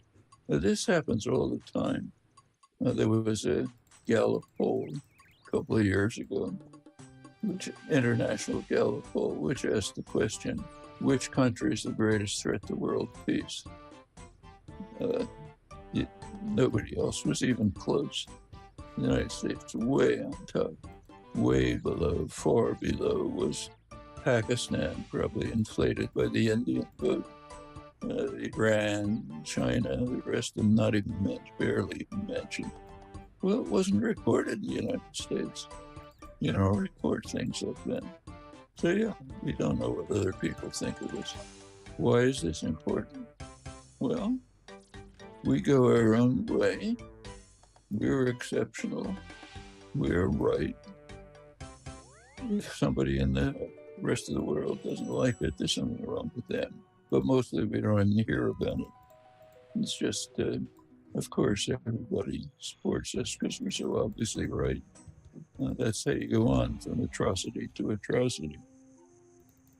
That was part one of my interview with Professor Noam Chomsky. His new book is Notes on Resistance, Interviews by David Barsamian. I want to thank the Real News Network and its production team, Cameron. Now you talk about terror. What about for me? I've been terrorized all my days. All my days.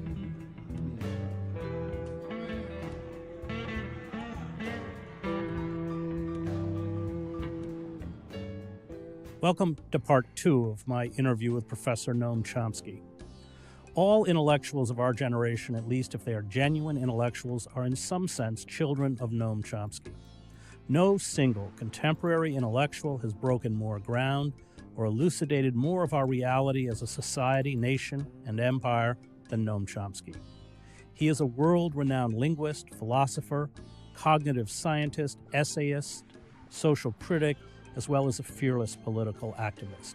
He is the author of more than 150 books on topics that include linguistics, the press, the inner workings of empire, the Israel-Palestine conflict, and the war industry. He is a laureate professor of linguistics at the University of Arizona and an institute professor emeritus to Narendra Modi. You mentioned him last week in India. What are the forces that created these political monstrosities? And I wonder how similar this moment in history is to the 1930s? Well, that touches has a personal meaning to me. I'm old enough to remember the 30s. And there's a certain irony. In the 1930s, as a child, I could sense the enormous fear that fascism was spreading inexorably over the world. Oh, yeah. Actually, the first article I wrote, the account of school newspapers, an article, was about the fall of Barcelona, the Franco's victory in Spain. Austria gone, Czechoslovakia gone, now Spain is gone. Is it ever going to end? There was, at that time, a sign of hope. The United States. The United States was breaking from the fascist pattern, though there were fascist elements here, with the New Deal, labor action, beginnings of social democracy. That stood counter to the collapse of continental Europe to fascism. Unfortunately, it's not being replicated. In some ways, even the opposite. Take a look at Orban's Hungary, which you mentioned. That's a striking case. Orban has created what he called an illiberal democracy, means no democracy. State power takes over, destroys the media, destroys the academic world, no political parties, no independent institutions, create a Christian nationalist, reactionary Christian nationalist, racist state. That's Viktor Orban. That's the ideal of the Republican Party. We see it. About a month ago, there was a conference in Budapest of the far-right organizations in Europe, with many with neo-fascist origins. In Budapest, naturally, because that's the ideal. The star participant was the Conservative Political Action Conference. It's basically the core of the Republican Party. They actively participated. Trump gave a speech lauding Orban as the vision of the future. Tucker Carlson went wild about it. He worships him, on a documentary about him. A couple weeks later, there was a conference in Dallas, Texas, run by the same group, Conservative Political Action Conference, core of the Republican Party. Who was the keynote speaker? Viktor Orban. And that's the ideal to which we want to strive. Racist,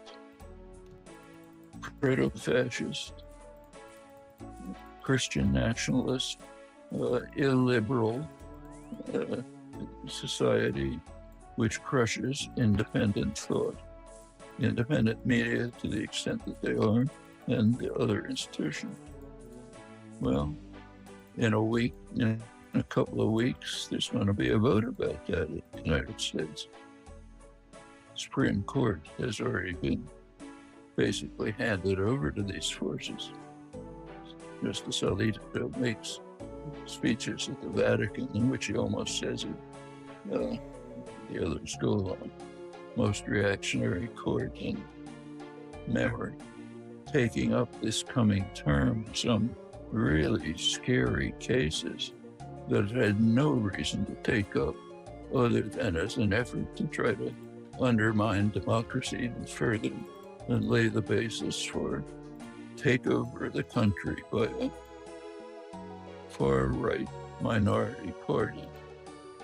Republican Party, I hate to call it a party anymore, that can be a permanent governing party as a minority party by all kind of chicanery and mechanisms, including cases the court has decided to take up, like Moore v. Harper, which could lay the basis for legislators in states simply overturning the popular vote. Could go that far.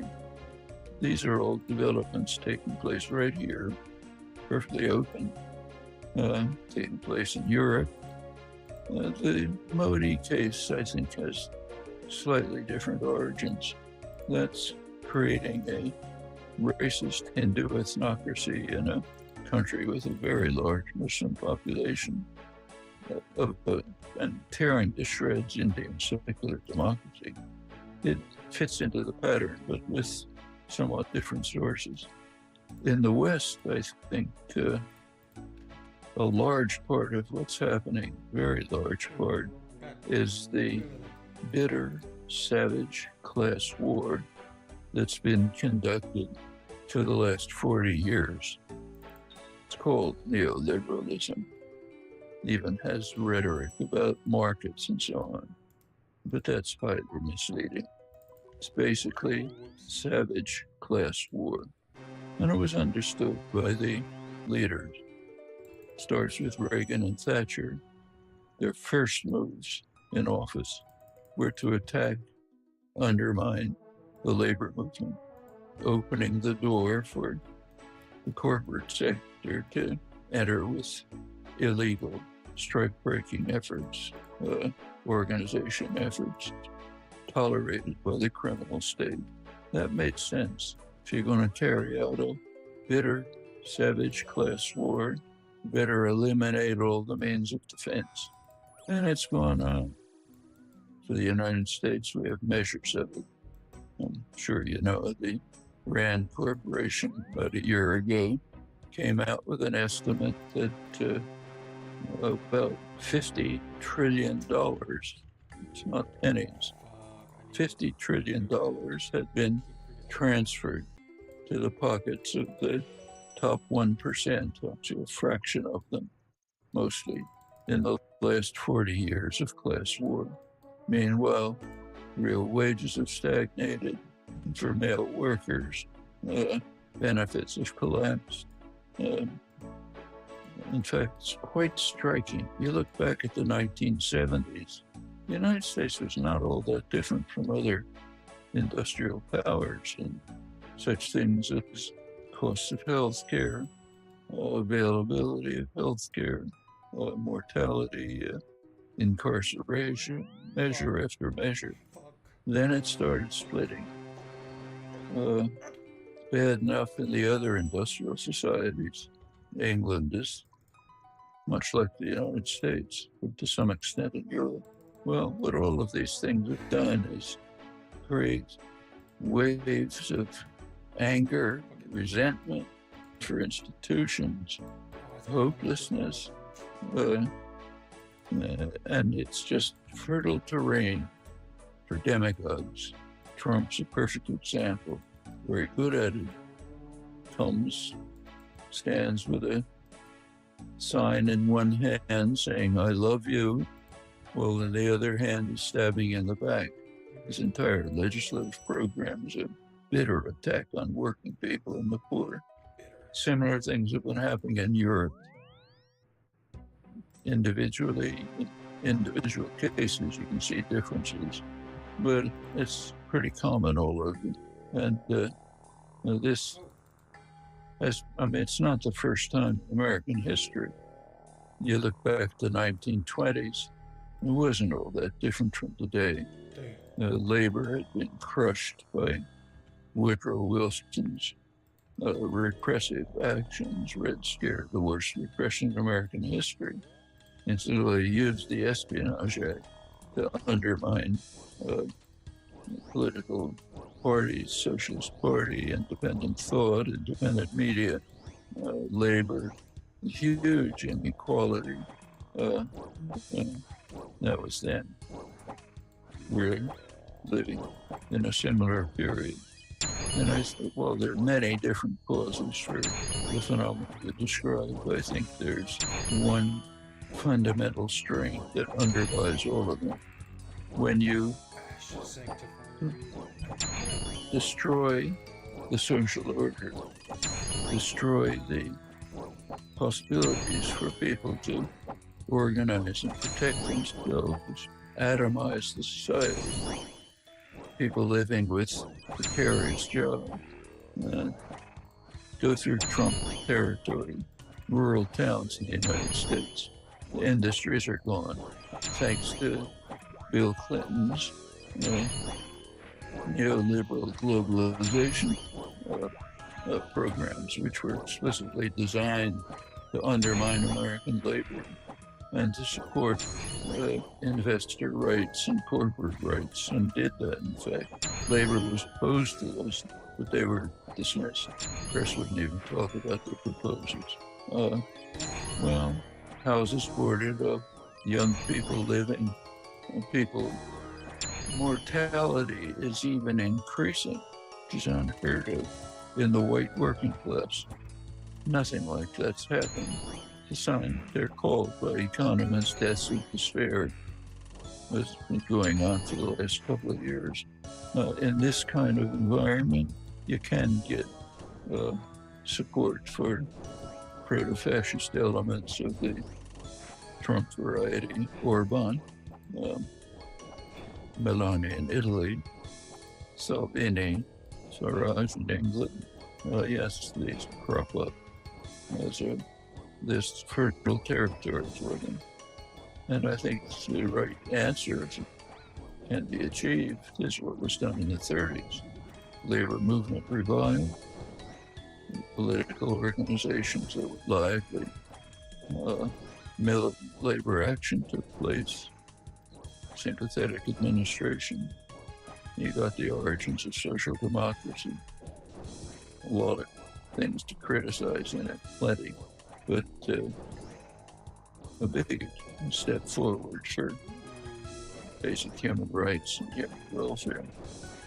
I want to ask about the Democratic Party because this kind of slow motion corporate coup d'etat, to steal a line from John Ralston Saul, produced these figures like Clinton, who you mentioned, Tony Blair. The Labour had some voice in the Labour Party in the UK and in the Democratic Party. And as you correctly pointed out, Clinton betrayed Labour. We now see the Biden administration it is not able to fulfill its most tepid campaign promises, including $15 minimum wage, its Build Back Better plan. To what extent is the ineffectiveness and even alliance with the Democratic Party with corporate America to blame for the rise of this neo-fascism? Considerably. Starts in the late Carter years.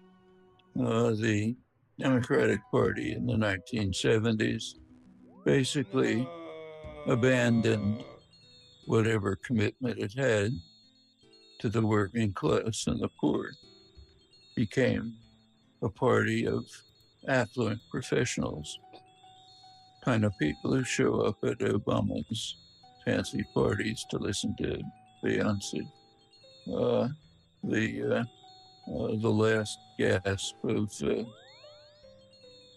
solicitude concern for the interests of working people was the Humphrey Hawkins Full Employment Bill of 1978.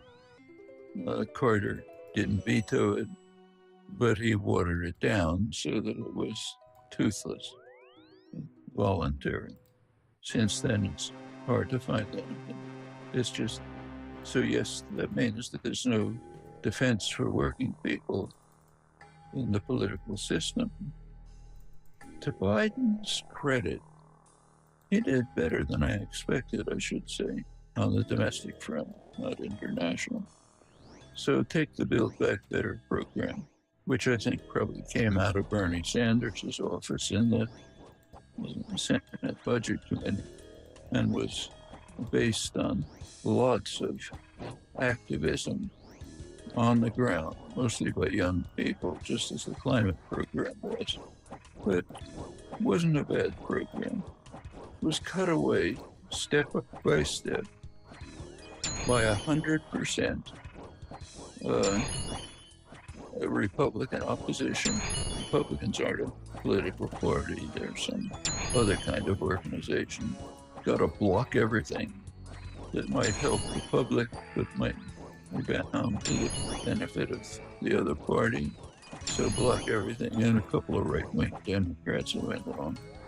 And you can argue that Biden could have fought much harder for him. He's not a fighter. He's not Roosevelt. Well, nevertheless, by the standards of the past, he did take some steps back towards a time when the Democrats had at least some kind of concern for working people and the poor. Couldn't get very far with it. The shift to the right over the past couple of generations is pretty startling. I mean, you go back and you look at somebody like Dwight Eisenhower. I mean, I remember when Eisenhower was elected in 52, I thought the world was coming to an end.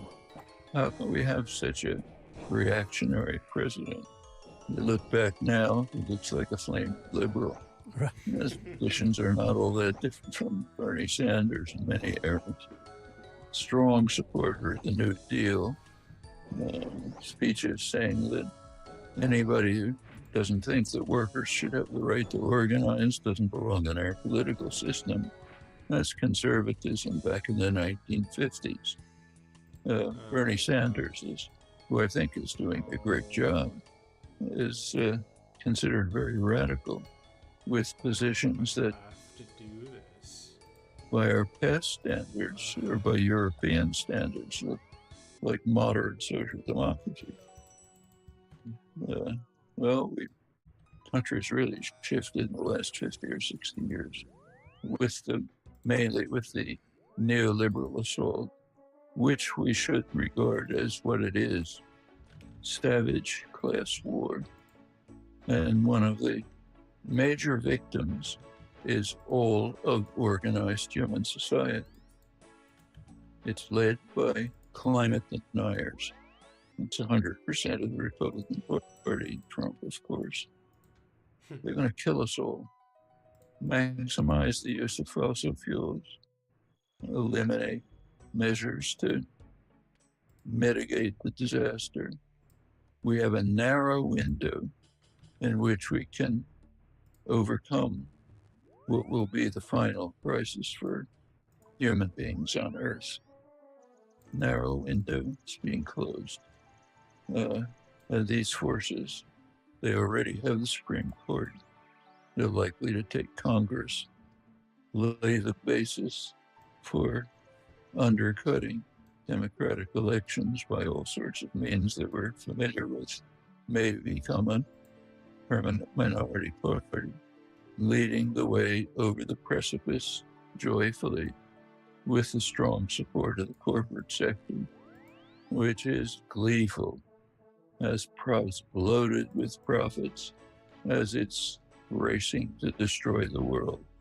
It's an astonishing picture. I want to ask about foreign policy and Ukraine. We've given some $50 billion in weapons and aid to Ukraine. That's almost the entire budget of the State Department and USAID. You, Seymour Melman, and others have written about the permanent war economy and the economic and social consequences of that. Unchecked militarism is often cited by historians such as Arnold Toynbee as the principal reason for the collapse of empires. Is this where we are? And if we are, what does collapse look like? Given the current rhetoric and the perpetuation of the war in Ukraine, it may look like a nuclear holocaust. Yeah. There are unique characteristics here. You captured U.S. policy accurately. Official U.S. policy, continually reiterated by Defense Secretary Lord Austin and others, is we must perpetuate the war in Ukraine in order to severely weaken Russia, meaning no diplomatic settlement, perpetuate the war. Meanwhile, we are pouring out resources into destruction Others are as well. We keep on the present course, we're going to go over the precipice. We're already reaching irreversible tipping points. World Meteorological Association just, I think yesterday, a couple days ago, came out with an analysis saying we've got to double renewable electric by 2030, or else we're done for. And we have to end fossil fuel use by what's called net zero by 2050, and we shouldn't be misled by that. Net zero can mean, and the corporate sector wants it to mean, keep using fossil fuels and pretend to remove the poisons from the atmosphere. Not that. When they talk about net zero, they mean stop using them, except at the fringes, don't rely on them. Well, that's quite a task. It's feasible, but instead of working on that, what we're working on is maximizing the use of fossil fuels. We need them for the war in Ukraine. We need them because the gas prices are too high and so on. In fact, sometimes when you look at what the human species is doing, you don't know whether to laugh or cry. On that, what we're working on is maximizing the use of fossil fuels. We need them for the war in Ukraine. We need them because the gas prices are too high and so on. In fact, sometimes when you look at what the human species is doing, you don't know whether to laugh or cry. And take one of the best newspapers in the world, the Israeli newspaper Haaretz. It's a very good newspaper, critical, independent newspaper.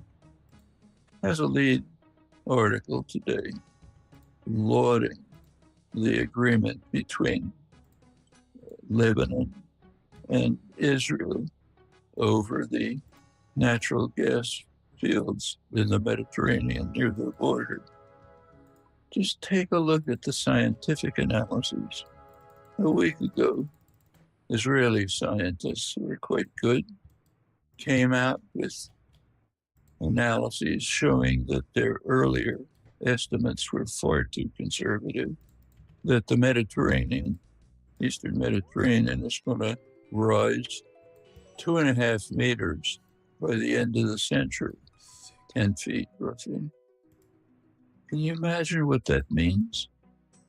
Here you have Lebanon and Israel squabbling over who will administer the coup de grace when the two countries collapse underwater. I mean, if you wanted to write a satire on the human species, you wouldn't know how to do it, because what they're doing exceeds satire. And the same thing's happening in South Asia, same thing's happening with Ukraine. Maximize destruction, don't move to a negotiated settlement. That's, try to say something about that. You're denounced as Munich, pro-Putin, this, that, and the other thing. It's what almost all the world wants. Back to that question we discussed last week about not knowing what people want. I mean, almost the entire world is calling for a negotiated settlement right now. Even 3/4 of Germans right through Europe. No, can't have it. Got to keep the war going to weaken Russia. Pouring out fossil fuels, reversing the limited measures to try to deal with the overwhelming crisis we're facing. If you look at the details, you hardly know how to talk about them. Take a look at the corporate sector. I'm sure you saw this, but a couple of weeks, one of the big concerns of scientists is the heating of the Arctic is going much far faster than the rest of the world, which exposes the permafrost. Permafrost has a huge, colossal amount of carbon in it. If it melts, it all goes into the atmosphere. Well, one of the oil companies, ConocoPhillips, their scientists figured out a clever way to slow down the warming of the permafrost, some technique for driving cooling rods into it. Great. Why are they doing it? So that they can harden the surface of the permafrost and drill for oil. Are we all insane? Yeah. I mean, Yeah, a little bit, aren't we? you can now, the new Biden, what's left of the climate bill, a little bit, not much, provides credits for carbon removal of carbon for the atmosphere. So ExxonMobil's going to new fields that have so much carbon in them that they don't want to use them for oil. And they're drilling there so they can get carbon out, which they can then remove by some mostly non-existent technology and get credits or subsidies from the government. It's like capitalism going insane. Not just savage capitalism, going totally insane. All of this is happening before our eyes. It's like the end of Easter Island. I want to ask whether you think the corporate state is reformable, or does it have to be overthrown the way the decayed communist regimes in Eastern Europe and the old Soviet Union were overthrown? I know you support Extinction Rebellion, as do I. That's certainly the position they're coming from. Well, I can understand the reasoning and what I was just discussing, which is a tiny sample, supports the reasoning, but there's a problem. Time. You look at the time scales for dealing with the huge problem of heating, destroying the environment.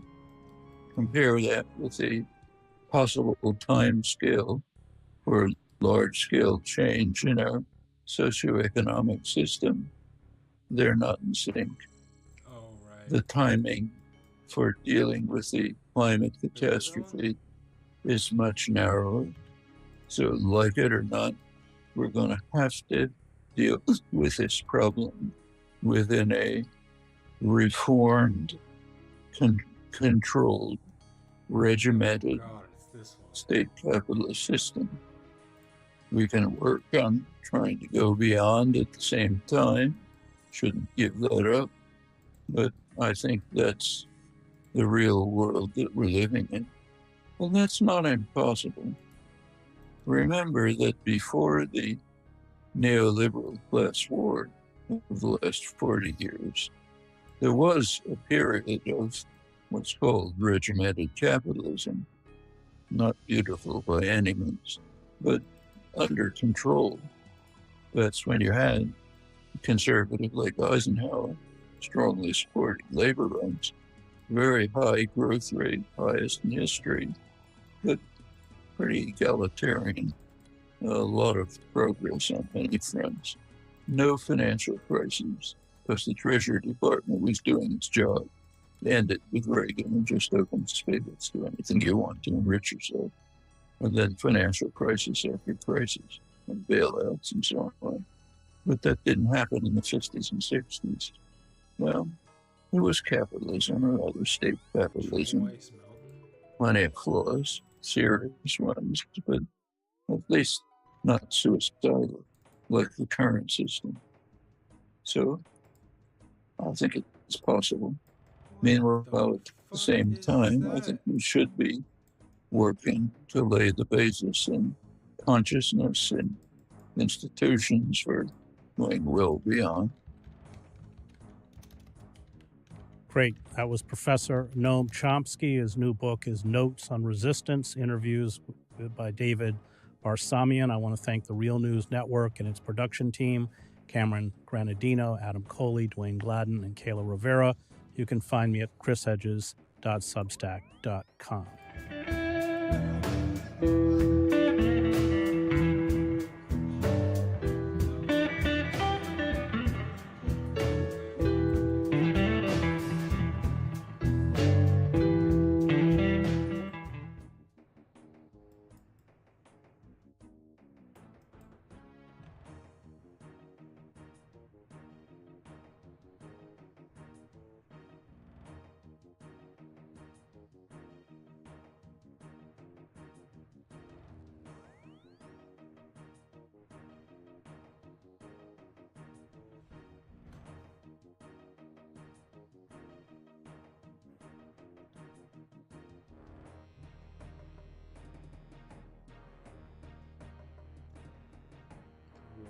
this is AIDS.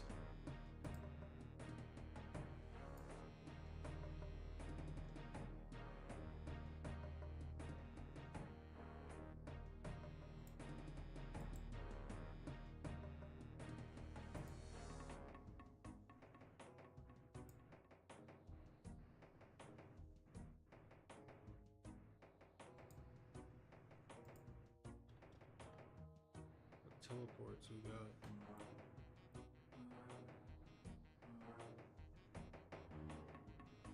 So can I use the God Wars dungeon teleport? Is that what you're telling me? Where's that at? I'm about to get you kicked, aren't I? I'm gonna get fucked.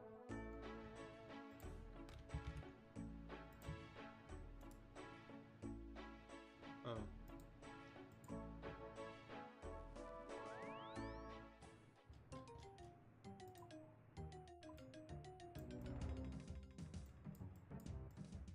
I'm gonna cry.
Dude, am I getting cocked? What is going on here? What's the fastest way up this mountain?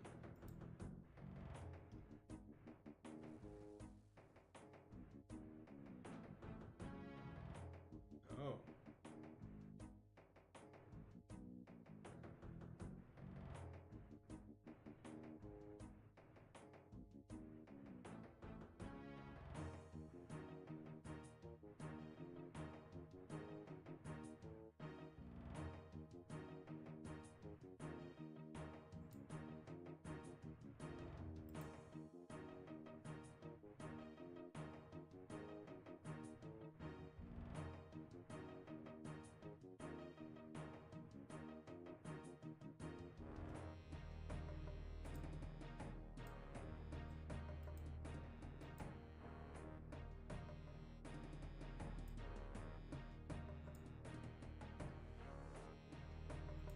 Dang.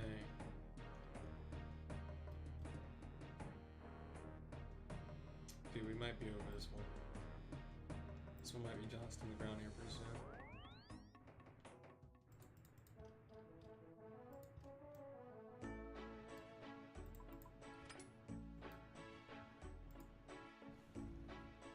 First clue step to make me. Oh, second, I guess. Oh, God. Oh, God.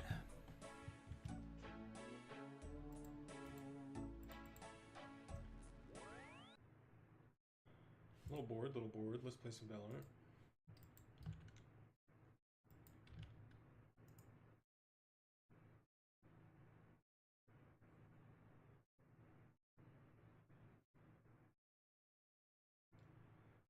It's been a minute. My stomach is killing me right now. Oh my God, what is going on? Can the government please stop poisoning my food? Thank you.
It's alright.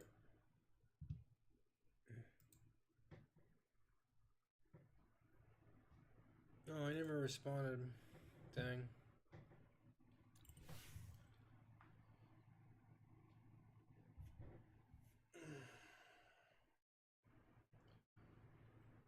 Oh, my stomach.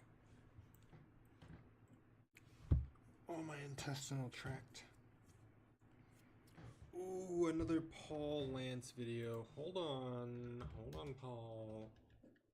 All hail Paul Lance.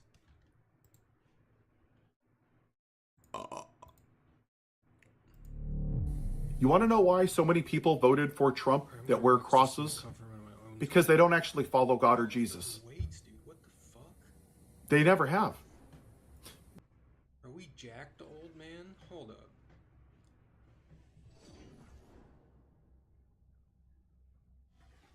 Like, these look like 30s to 40s. These look like 50s to 70s. I can't quite make those out. Alright, old man. He's got a sled. He's got all this fucking equipment to stay in shape and shit. This guy's Iro. Let me take you back a second. Now, this is not a preachy video. I just want you to understand the logic here. 2,000 years ago, okay, the original version of MAGA was called the Sanhedrin, okay? They didn't like this Jesus guy. Jesus was this woke, radical left liberal, a Democrat socialist. He gave people free food by the lake. He cured sick people. He talked about compassion and love and mercy and understanding. He was woke as they come. Woke. He was a radical left liberal. He was probably Antifa. Even when the guard's ear was cut off, he put it back on and he goes, "He who lives by the sword shall die by the sword." And that iteration of MAGA, the first version, wanted to murder that guy because he didn't conform to their religious point of view. They were going to murder Jesus in the name of God. Sound familiar? Now, Pontius Pilate said, "What has this dude done wrong? I don't see nothing." Okay? What happened? I'll excuse Barabbas, who is a murderer, an insurrectionist, who laughs about murdering Christians, or this Jesus guy who literally cures sick people. And who did MAGA choose? We want Barabbas. We want Barabbas. Screw this Jesus guy. And they literally took Jesus and they nailed him and beat him and let him bleed to death on the cross. In the name of God. Does that sound familiar? And in 2016, 2020, and 2024, these same religious hypocrites, these Pharisees with their gold crosses and their Make America White Again hats, chose Barabbas. They don't want to follow God. They want to play God. Now, here's the kicker.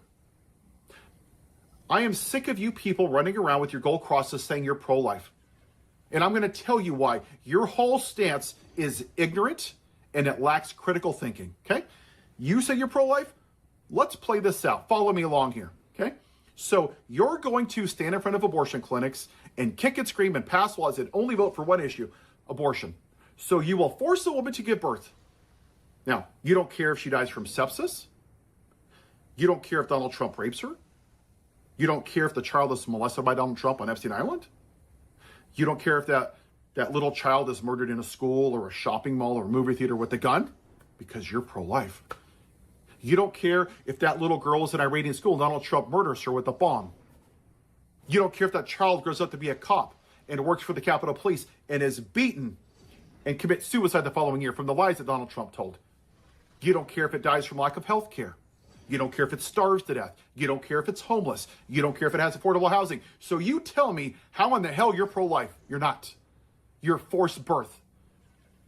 But what evangelicals have done is have the IQ of my iPhone case. Is that they're single issue voters because they're too stupid to think for themselves. I'm pro-life.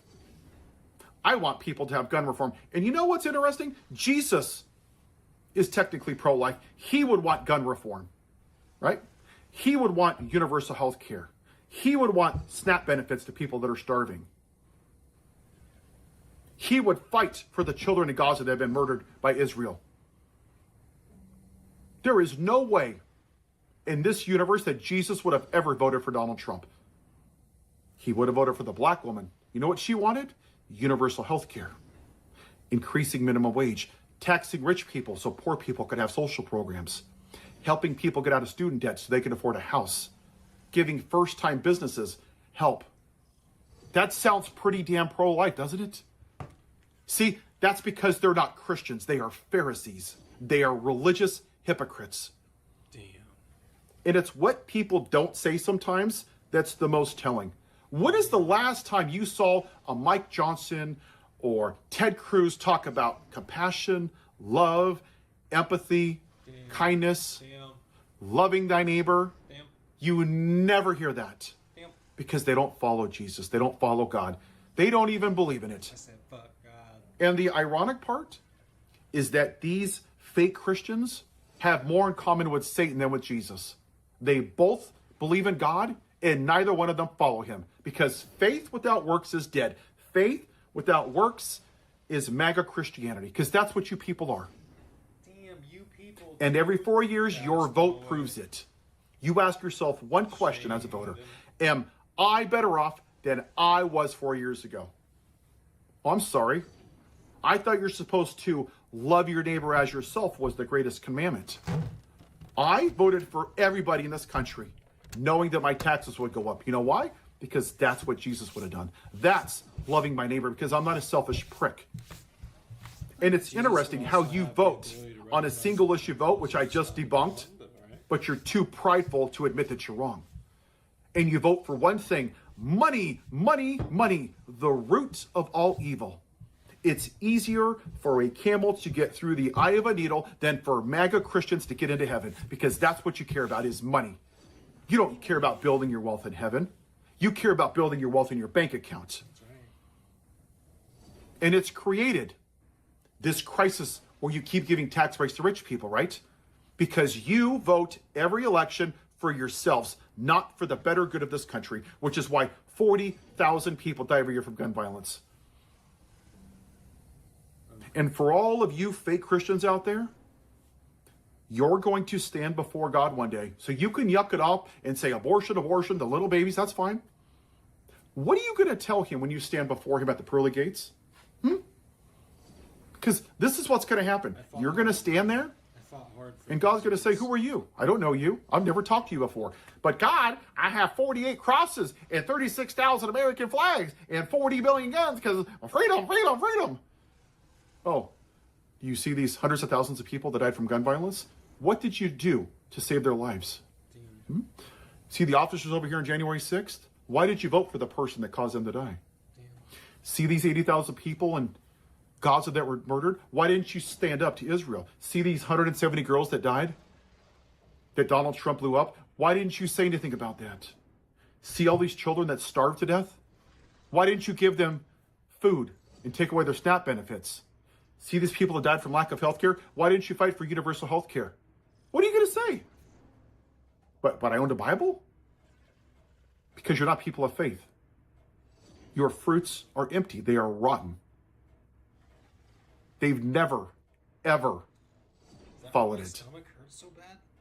It's so ironic that people that I know that are agnostic or gay or transgender, whatever they are, people that aren't religious in any way, shape, or form, just people in my life, they are more Christ-like than you people that run around and sit in a church and pretend to be something you're not, being Sunday Christians, and you have your crosses and your Bible verses because they're compassionate, they're nice, they're fun to be around, and they're not judgmental.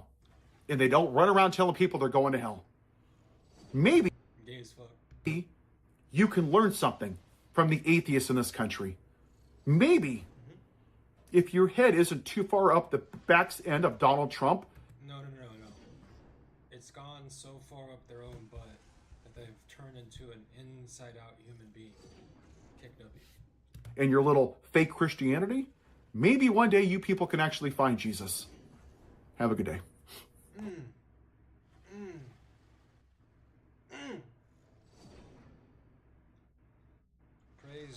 Paul. I mean, praise Paul.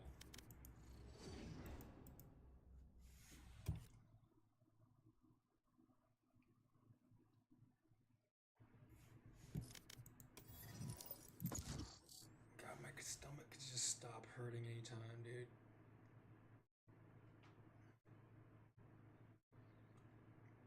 I think is the point. I think the point is to kill people like me. It's okay.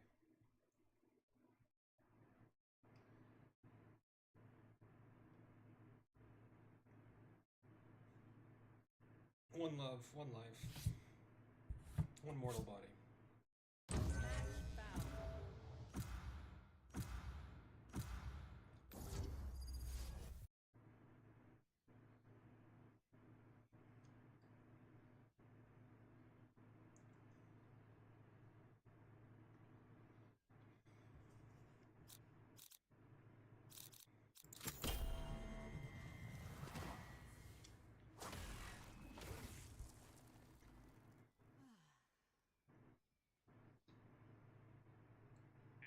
For those that don't know, I recently, where should we go with today?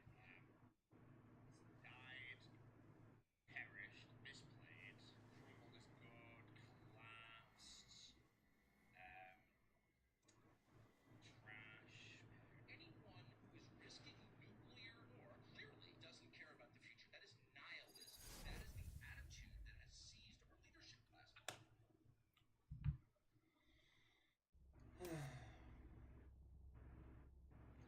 Thanks for helping him get there, Tucker.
I whiffed on the jet like 8 million times.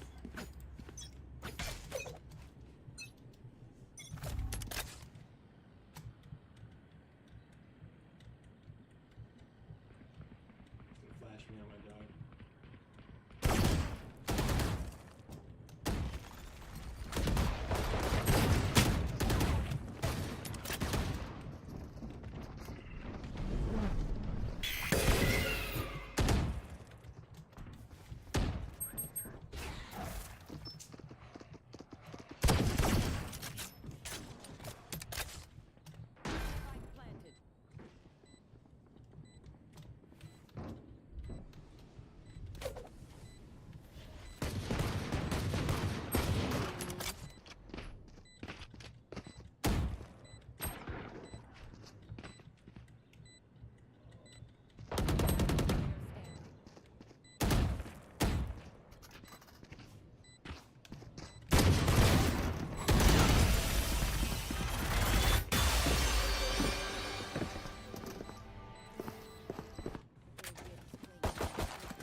miss my wireless mouse when I play this game, but I just don't care that much about being good at Valorant.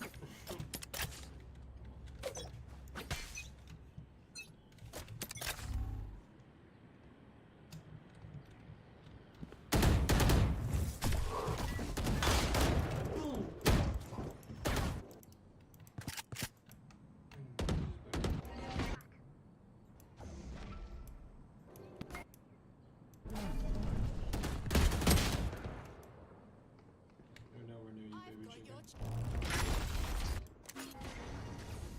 Oh, they're coming! Baby chicken, it's your time. It's your time, baby chicken. Don't be.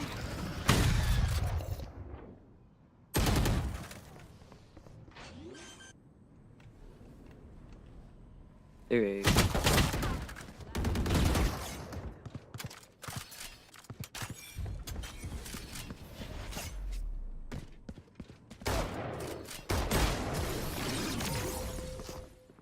Jet cheese. It's a jet cheese, it's fine.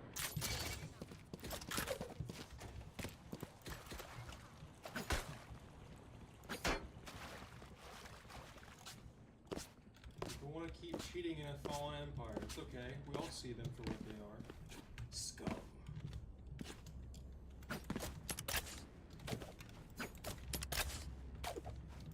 Then again, I grabbed my own mirror and I observed my behavior to keep playing Valorant.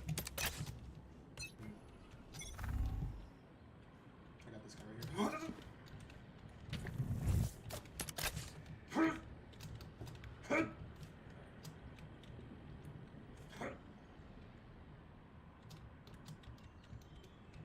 I think they're big.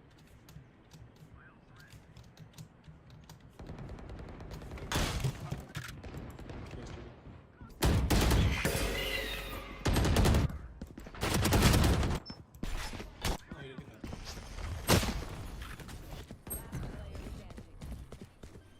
Nope.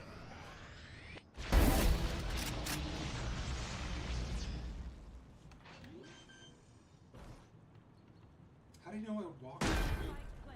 It's actually bullish.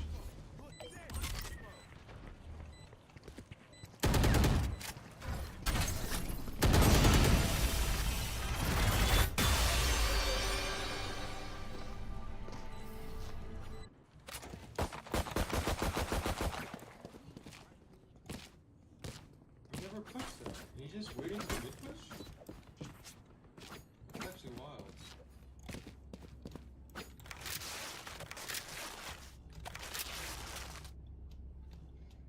It's actually my brother. Brother.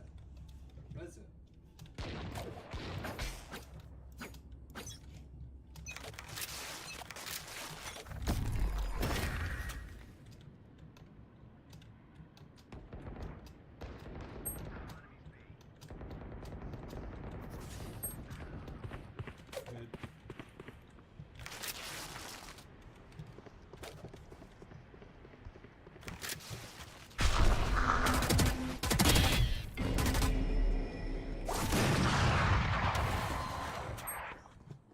Spike down B.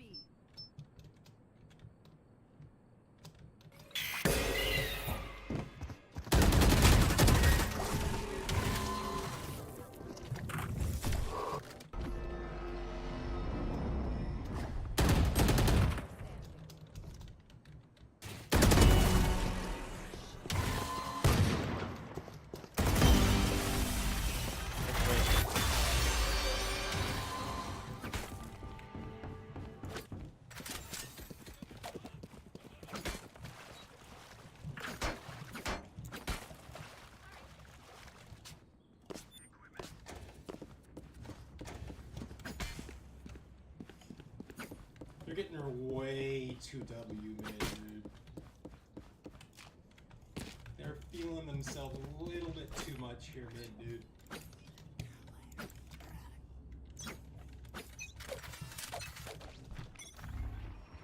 They're rushing A. Good luck.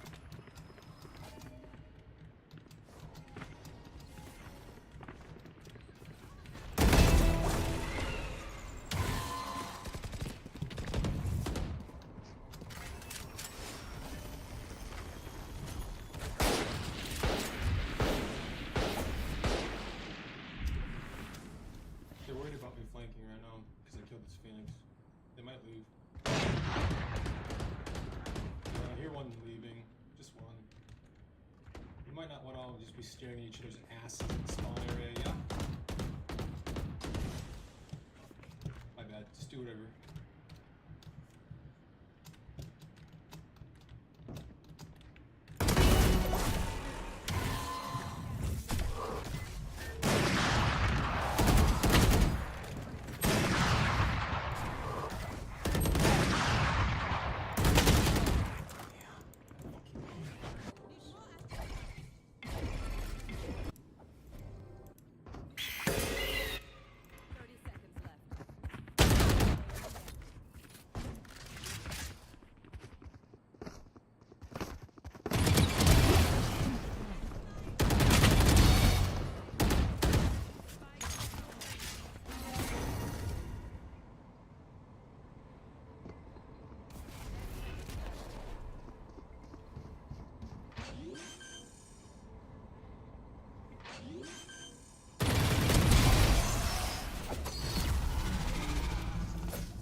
I'm not gonna say like I'm reading like a pop-up book or anything, pop-up book or anything, but I'm reading.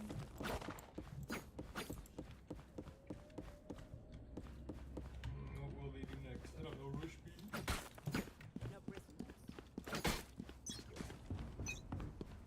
God, there's nothing talking. I'm gonna get mollied out here.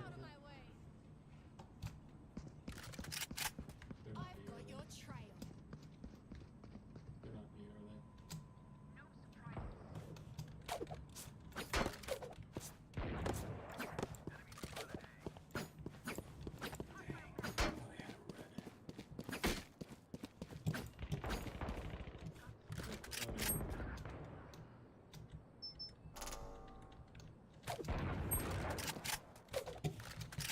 Where is it? How bad is it? Like, are they just pushing? Like, what's the story?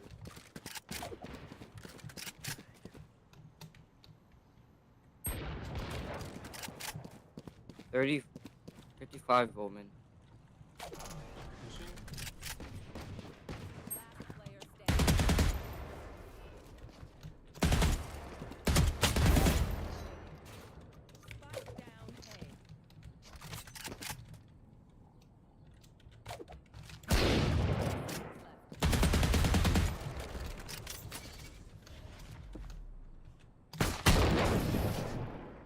I don't believe you that first one missed. This game's lying.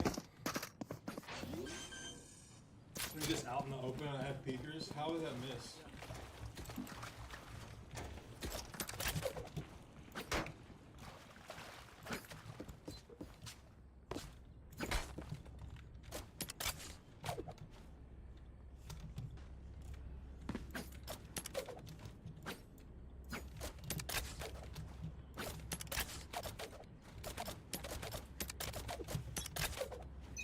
Out of all the shots that miss, like that one, just makes me want to fucking peek.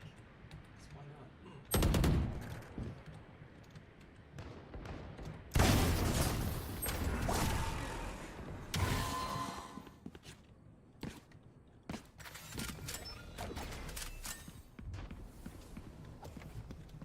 Could leave.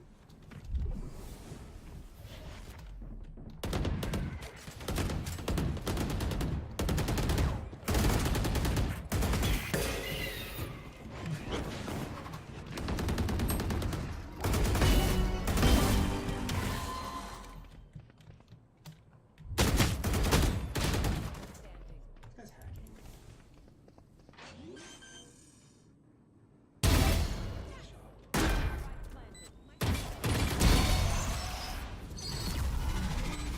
Good shit. This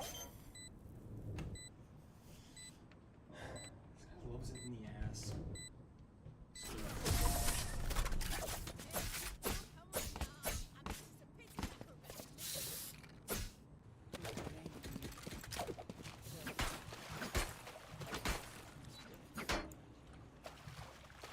Let's see, where would the goat 666 lurk next? I know.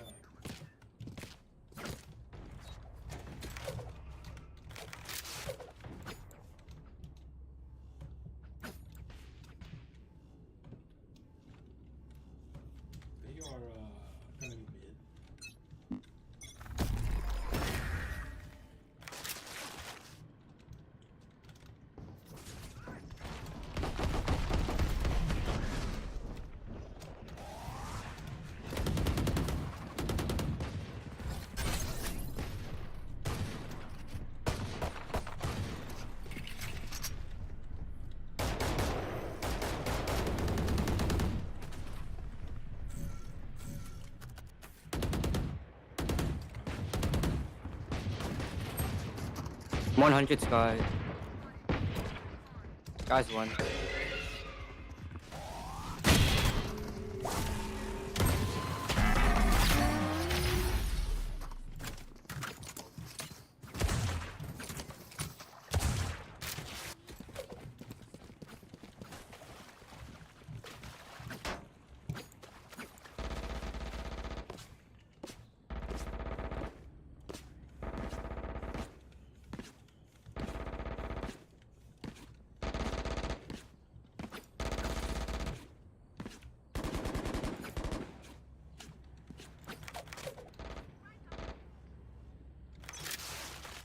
Maybe retake?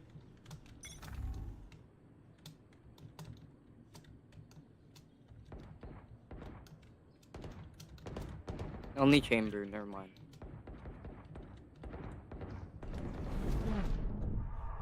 There's a guy, man.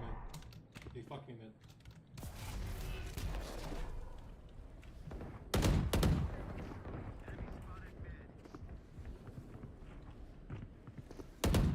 Granted, he's pushed out. It's on the side. They're pushing tree. They're yeah. Got me as well. Still one tree.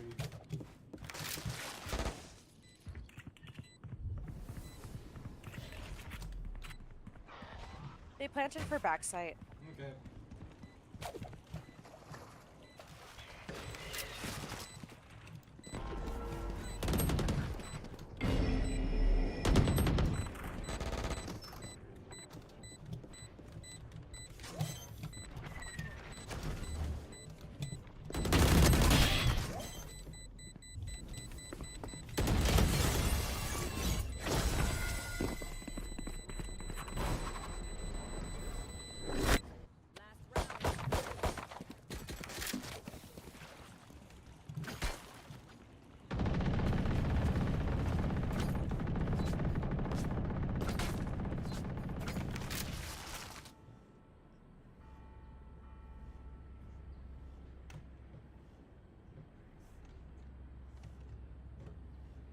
They keep taking like German levels of control mid, you know? You know what I'm saying about German levels of control? You know?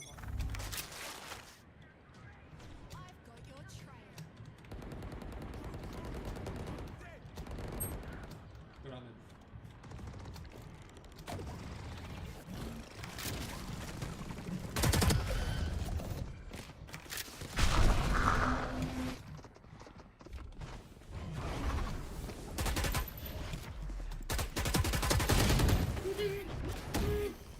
I don't know where to 142, Jet.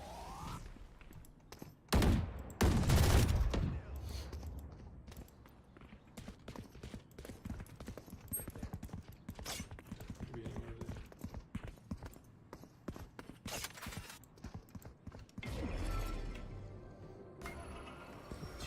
He double bops me in the head on that turn.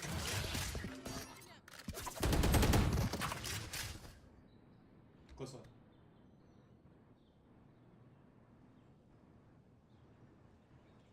Walk. Plenty. 30 seconds left.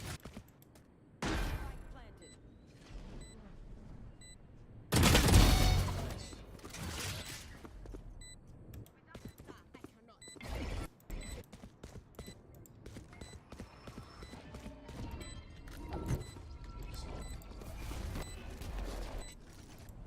I can ult back.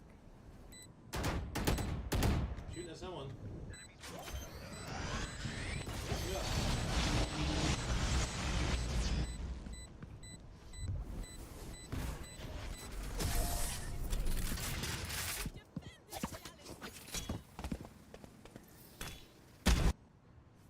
Caught it in my arm.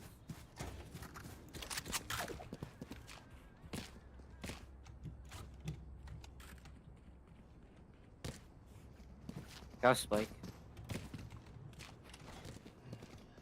How do you feel about the future of your life need a carry? This isn't my. Oh, go ahead. This is my alt. How do you feel about the name Nita Steph Curry?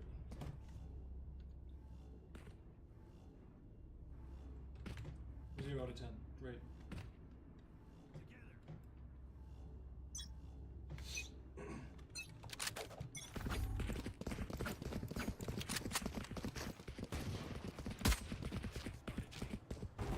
They know where we are. We better go fast. There's not yeah.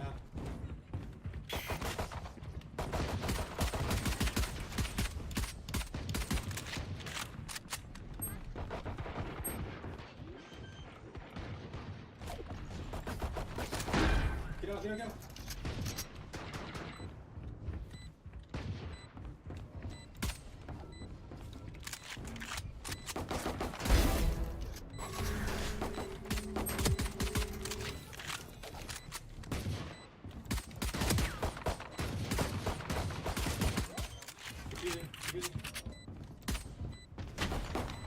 I messed that up. The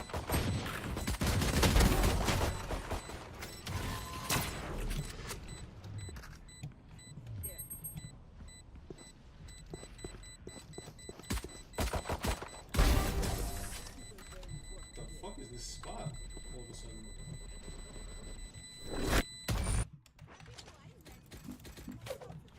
I didn't realize it tucked in like that.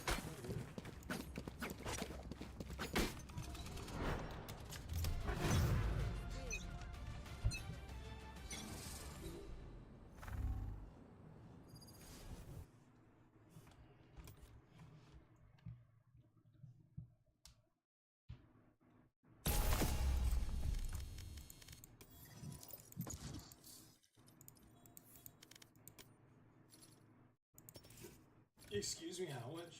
Holy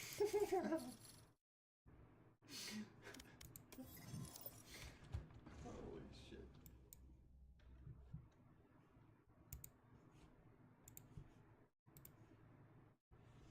What are you, dumb? Who pays for that?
Ooh, I should make some beans. Y'all ever make beans? No, I don't like beans. You don't like beans? Why not? No. It's some kind of taste texture thing, but I'm also very picky. There's all kinds of ways you can make beans. I'd rather have a steak. Oh. What if steak's not always available? What if it's imported from some other country that you don't know? Then I will eat chicken. If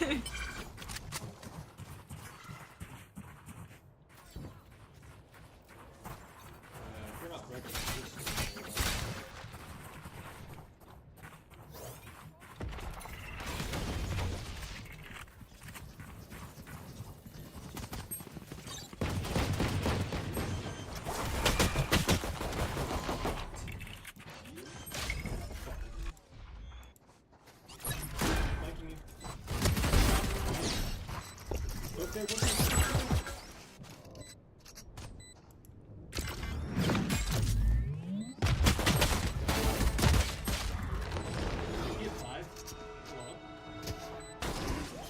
But they have soap in their eye.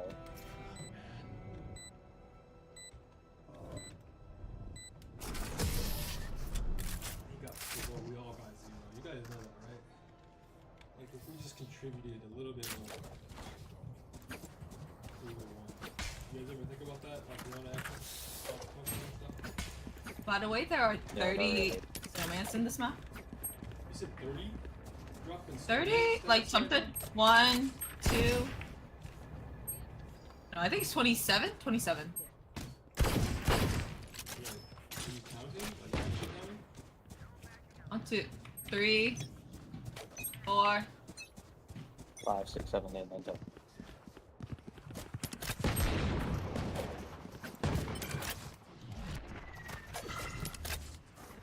Good.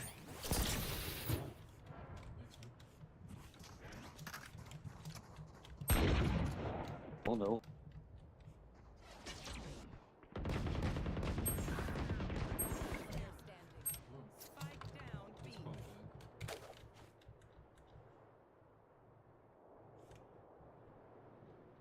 Is that bad? Wait, so if we're on attack and I save, I don't get money, right? Yeah, you lose all your money.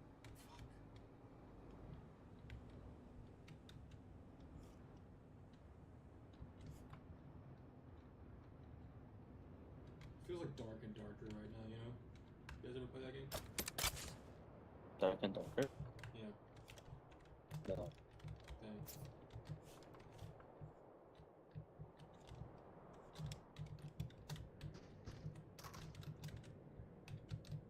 30 seconds left.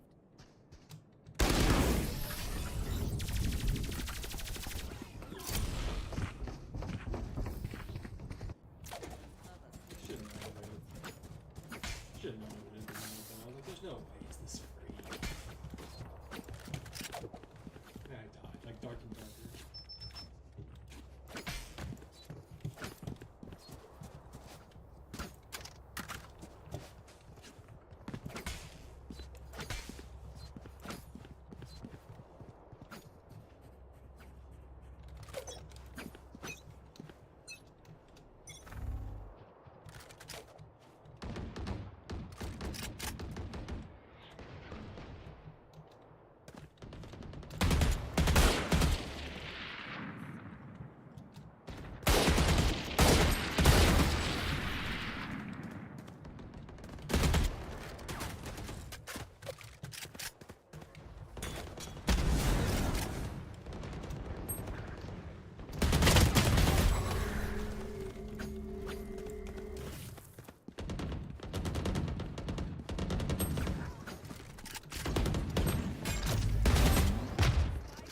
'90 Wayland.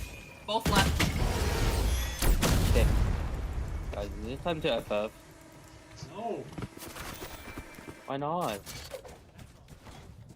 Because you can't get it. It's 3 rounds. You're right, you're right. Bomb 0-3. I'm not gonna lie, I can't go in with you. Every time I try to go in, I'm blinded. Oh, shit. I'm gonna play back. You go in. Yeah, you got that, you got I that. think You the got that. backwards B-hop. Can't help you. Alright, I got you. Backwards B-hop.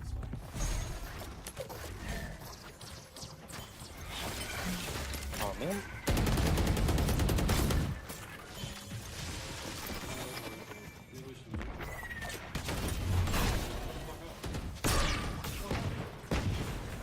No.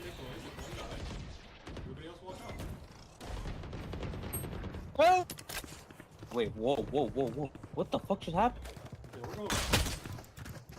Whoa!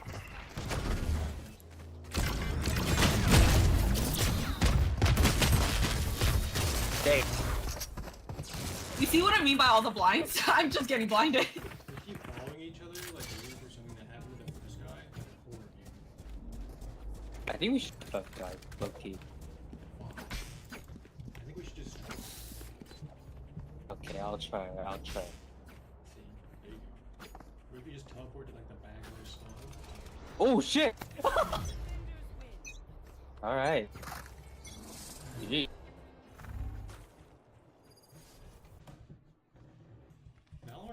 quitting Olympics.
Oh my god. My god.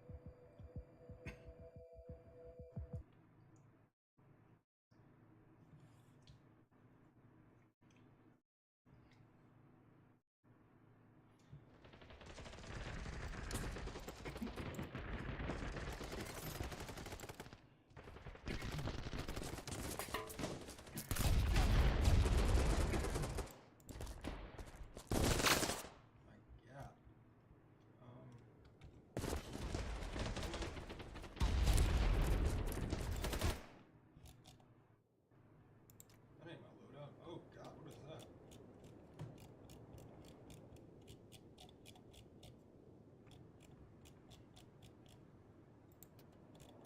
That looks like my gun.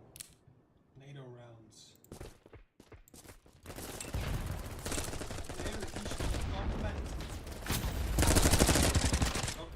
Oh. Yeah, it's my bad.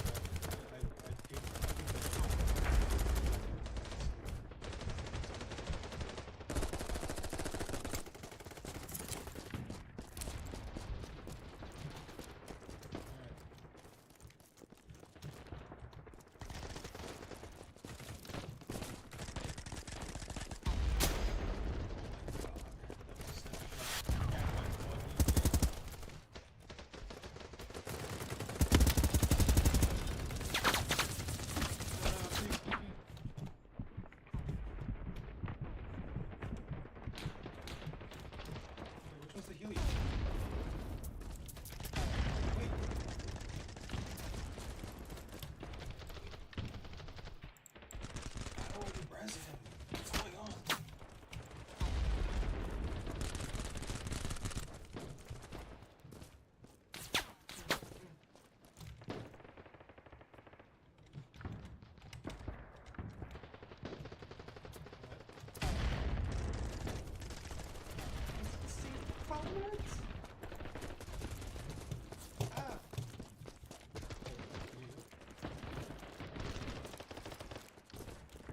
Like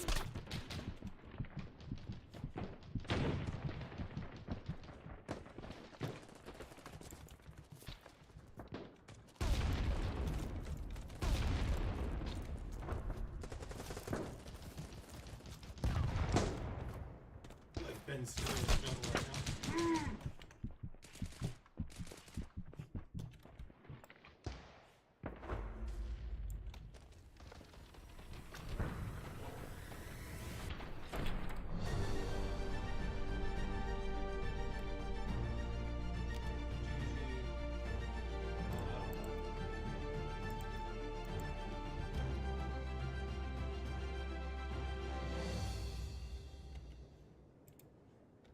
In games like BattleBit, we make our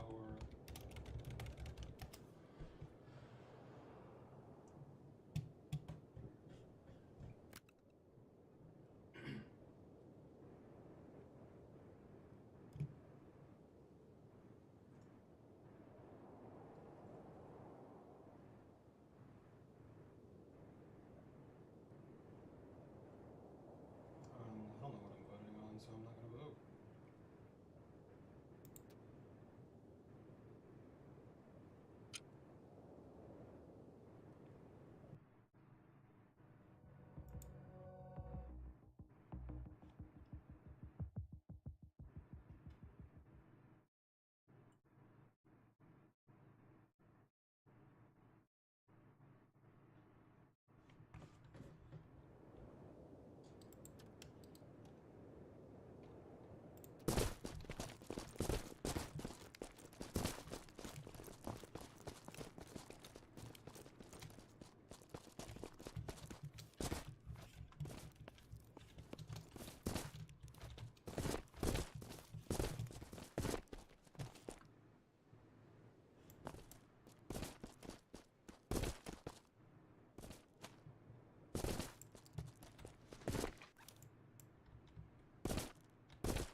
Hello?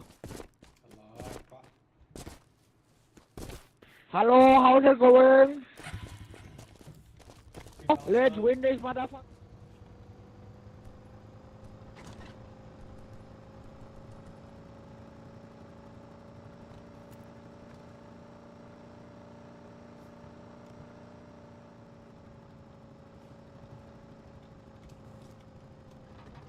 What are we calling comrade?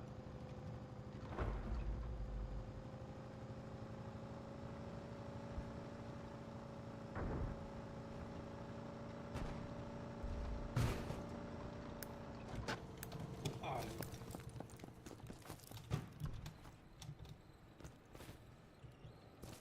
damn.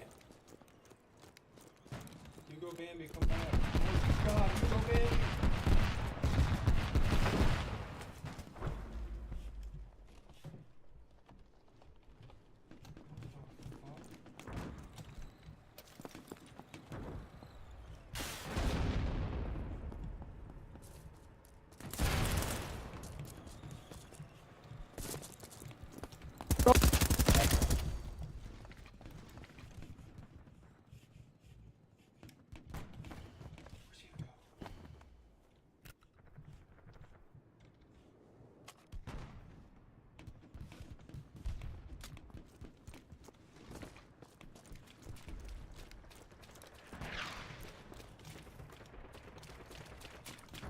What if Flawless?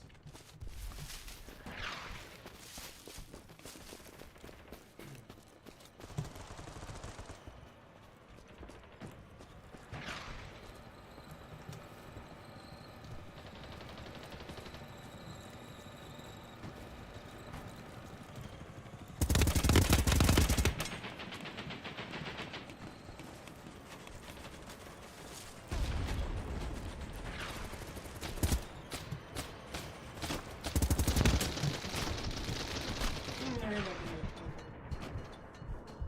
even solved the stream.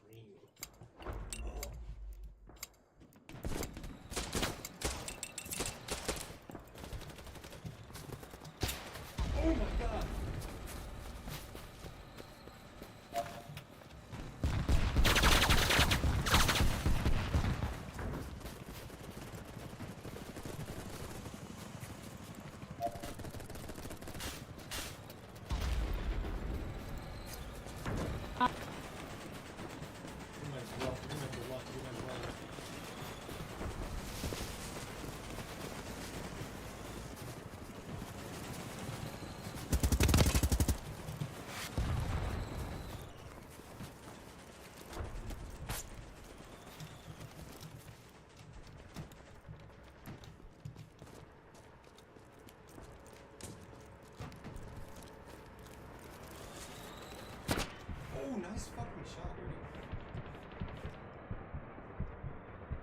Is that from like that tower? No. Yeah, he's good shot. Could have seen that coming. I don't know where he is. I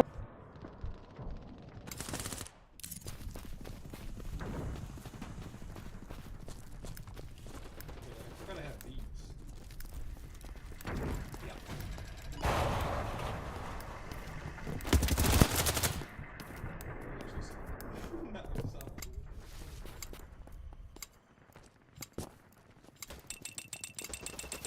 Nice silhouette around the corner. Just show like a shred of athleticism.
Should I just snipe? Let's see, character, recon is just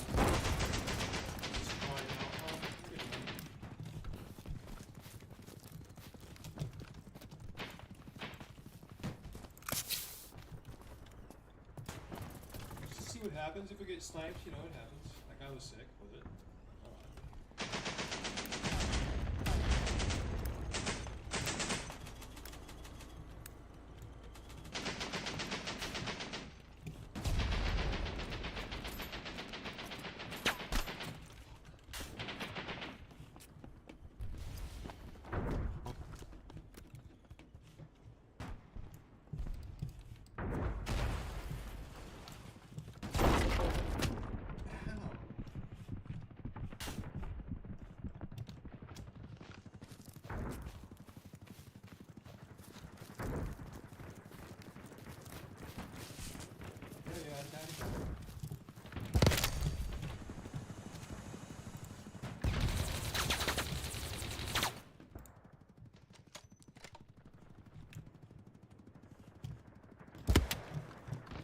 Move, you bitch!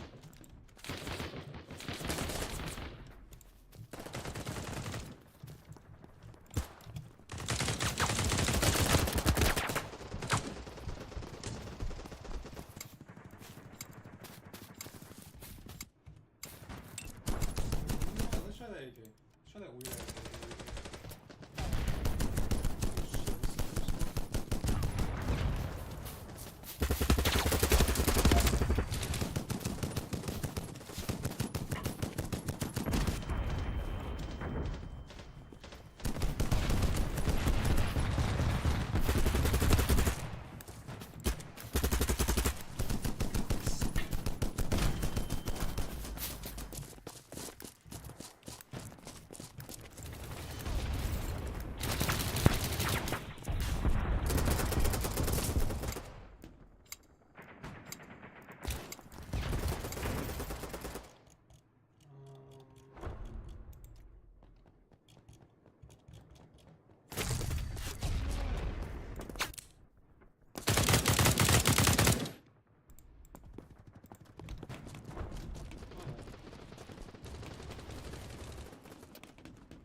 Let's try different guns, why not? Okay.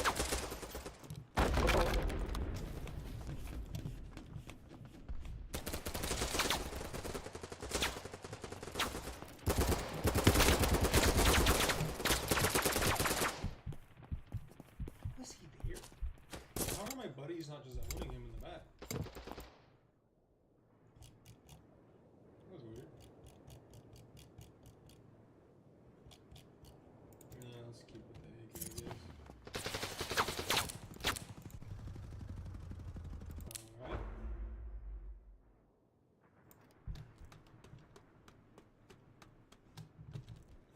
Alright.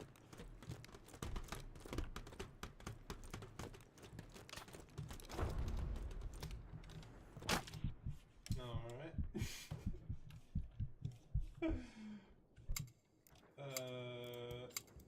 Help. Get me out of here.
No.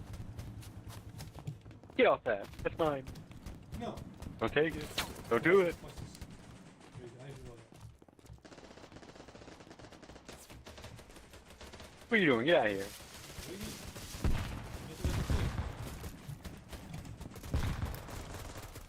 You're taking me right to my team. I'm taking you to Yeah, I don't know about that. Why there's so many of you? Quick, fuck him. Oh, it's getting dark. Fuck him in the darkness. Oh God. Fuck his ashes.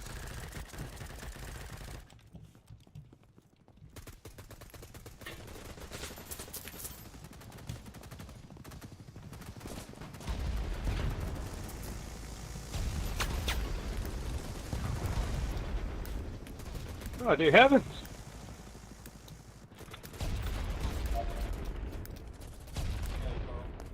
Don't you heal me. I am the healer. I am the one who heals. Alright, well. Ah, smoke him! Back. Is this dark enough Fear not, for you? brother! Fear not, brother!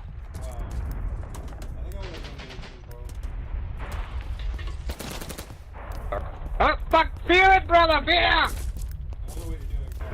Fear not, brother! Oh, fuck! The building came down on me! The building came down on me!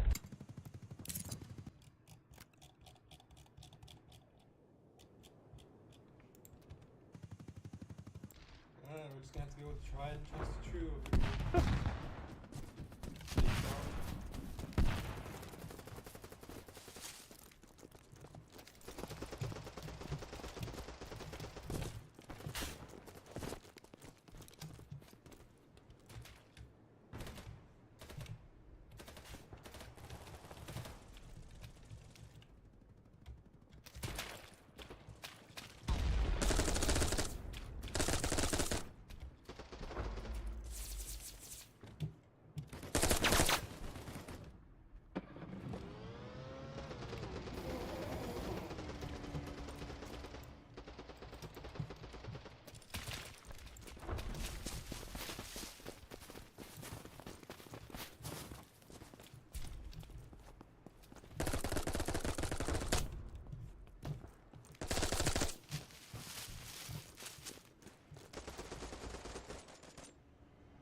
Oh my. Wienerschnitzel.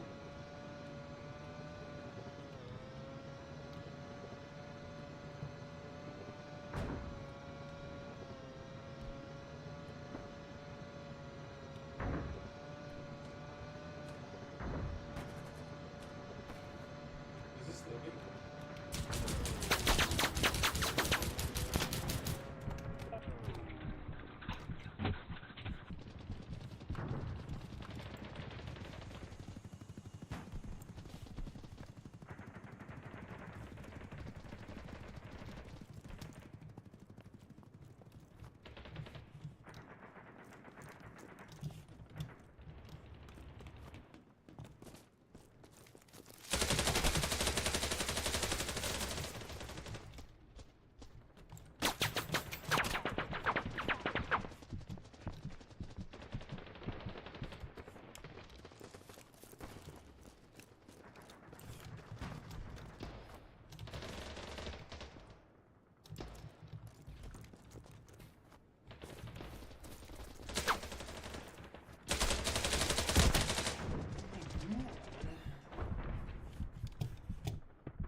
I'm shooting the video behind.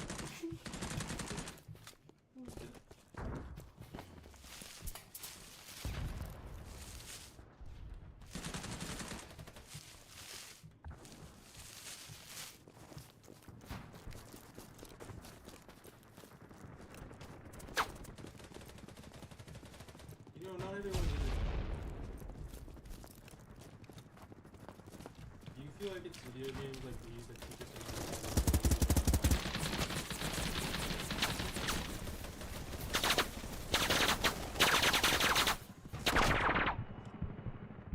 and helicopter guns?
here again.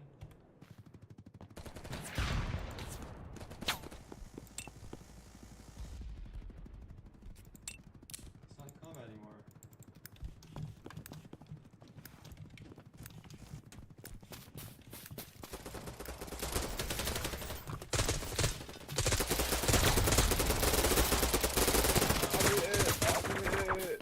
I'm hit.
Together we will prevail! Separate. Or something. There's one four in the basement. Four in the basement. Alright, found the medic.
like taking the most horseradish shots.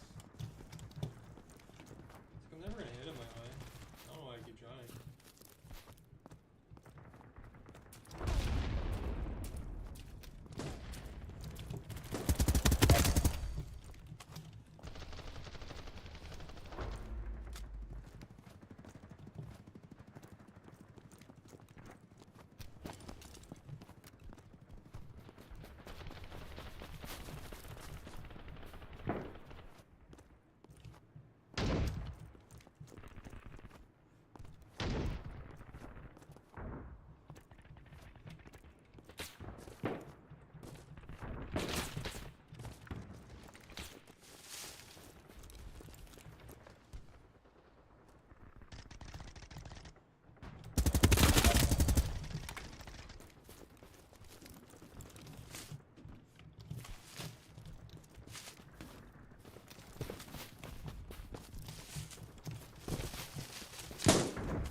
Did you get him, bud?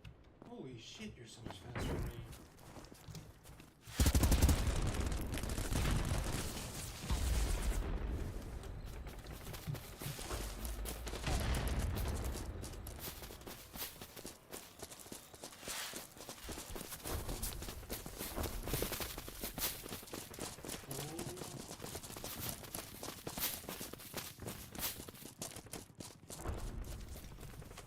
Dude, they're all that way. Don't shoot. They're all this way.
Glad he's on our team.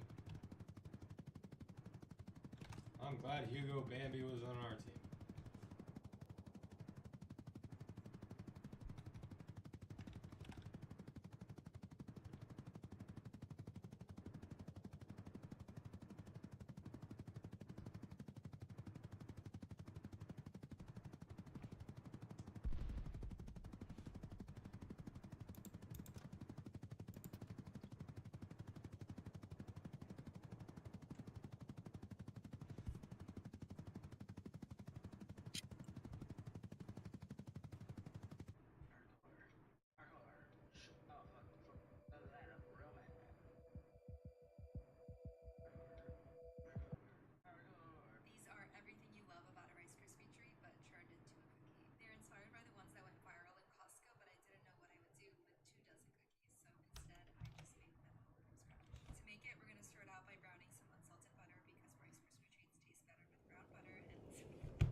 silencer yet?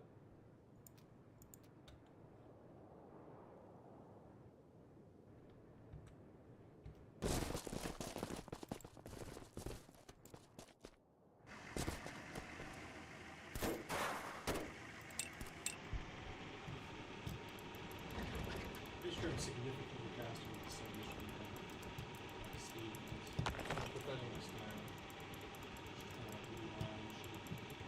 Where the fuck are we going? Hey man, Just wait, let the just man wait. drive. I'm a recon. Just let the man drive. Wait, hold on. Just let him drive. Sorry, hold on. I'm looking at the map. I'm looking at the map. Yeah, you're good. Just drive. Yeah, I got this thing. I got where I I'm know. going. I still believe. I'm still here.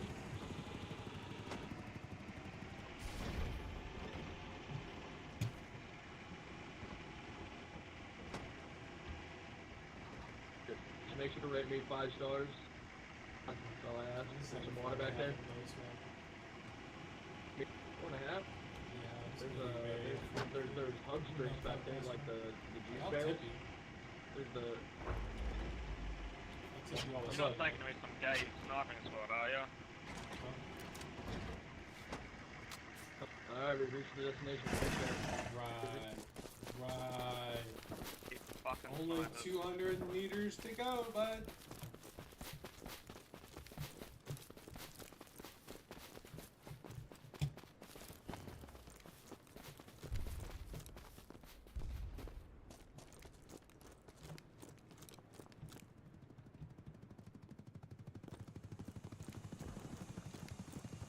Guy holy shit, I'm fast. Meow. Meow.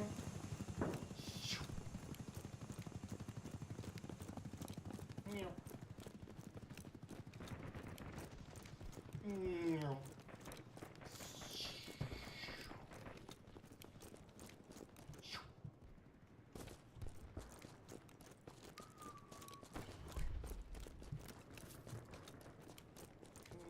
Look how fast I cover this 330.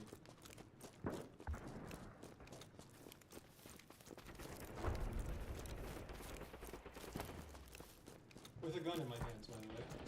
Just this pace is insane.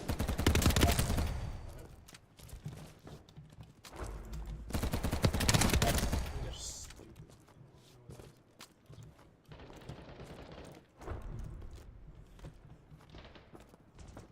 Meow. Meow.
not feel safe in the world whatsoever.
О! В окно залез.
Oh, dude.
Hey, bud.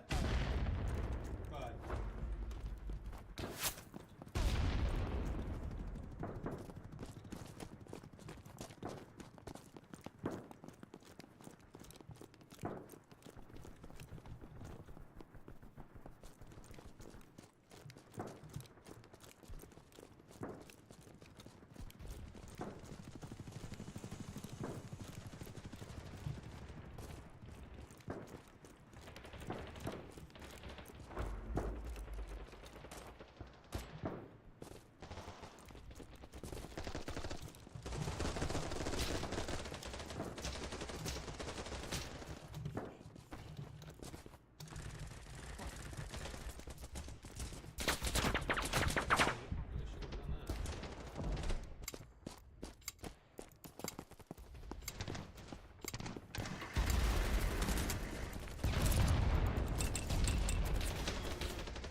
Давайте, пацаны, воскрешаем вас к жизни. Лечите себя.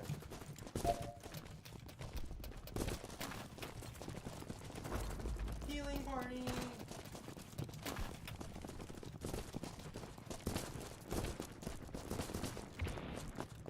Anyone got able?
Stairs, far left.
God damn it. You're so slow. Check this shit out, bro.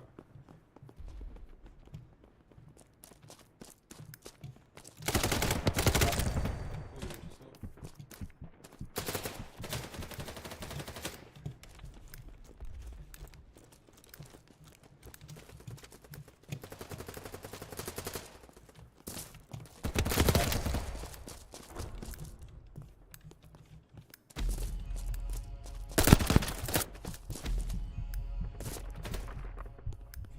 Gucci grip? What was that?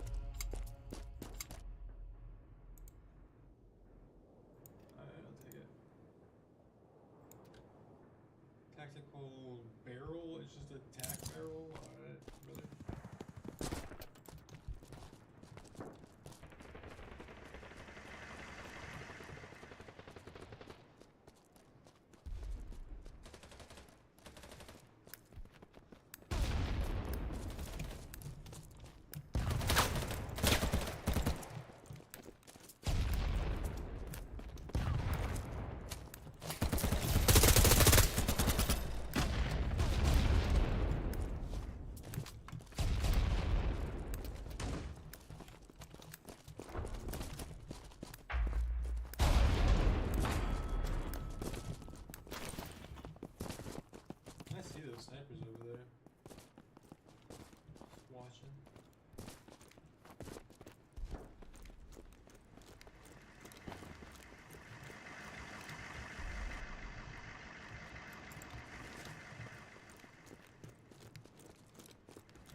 Thanks for doing what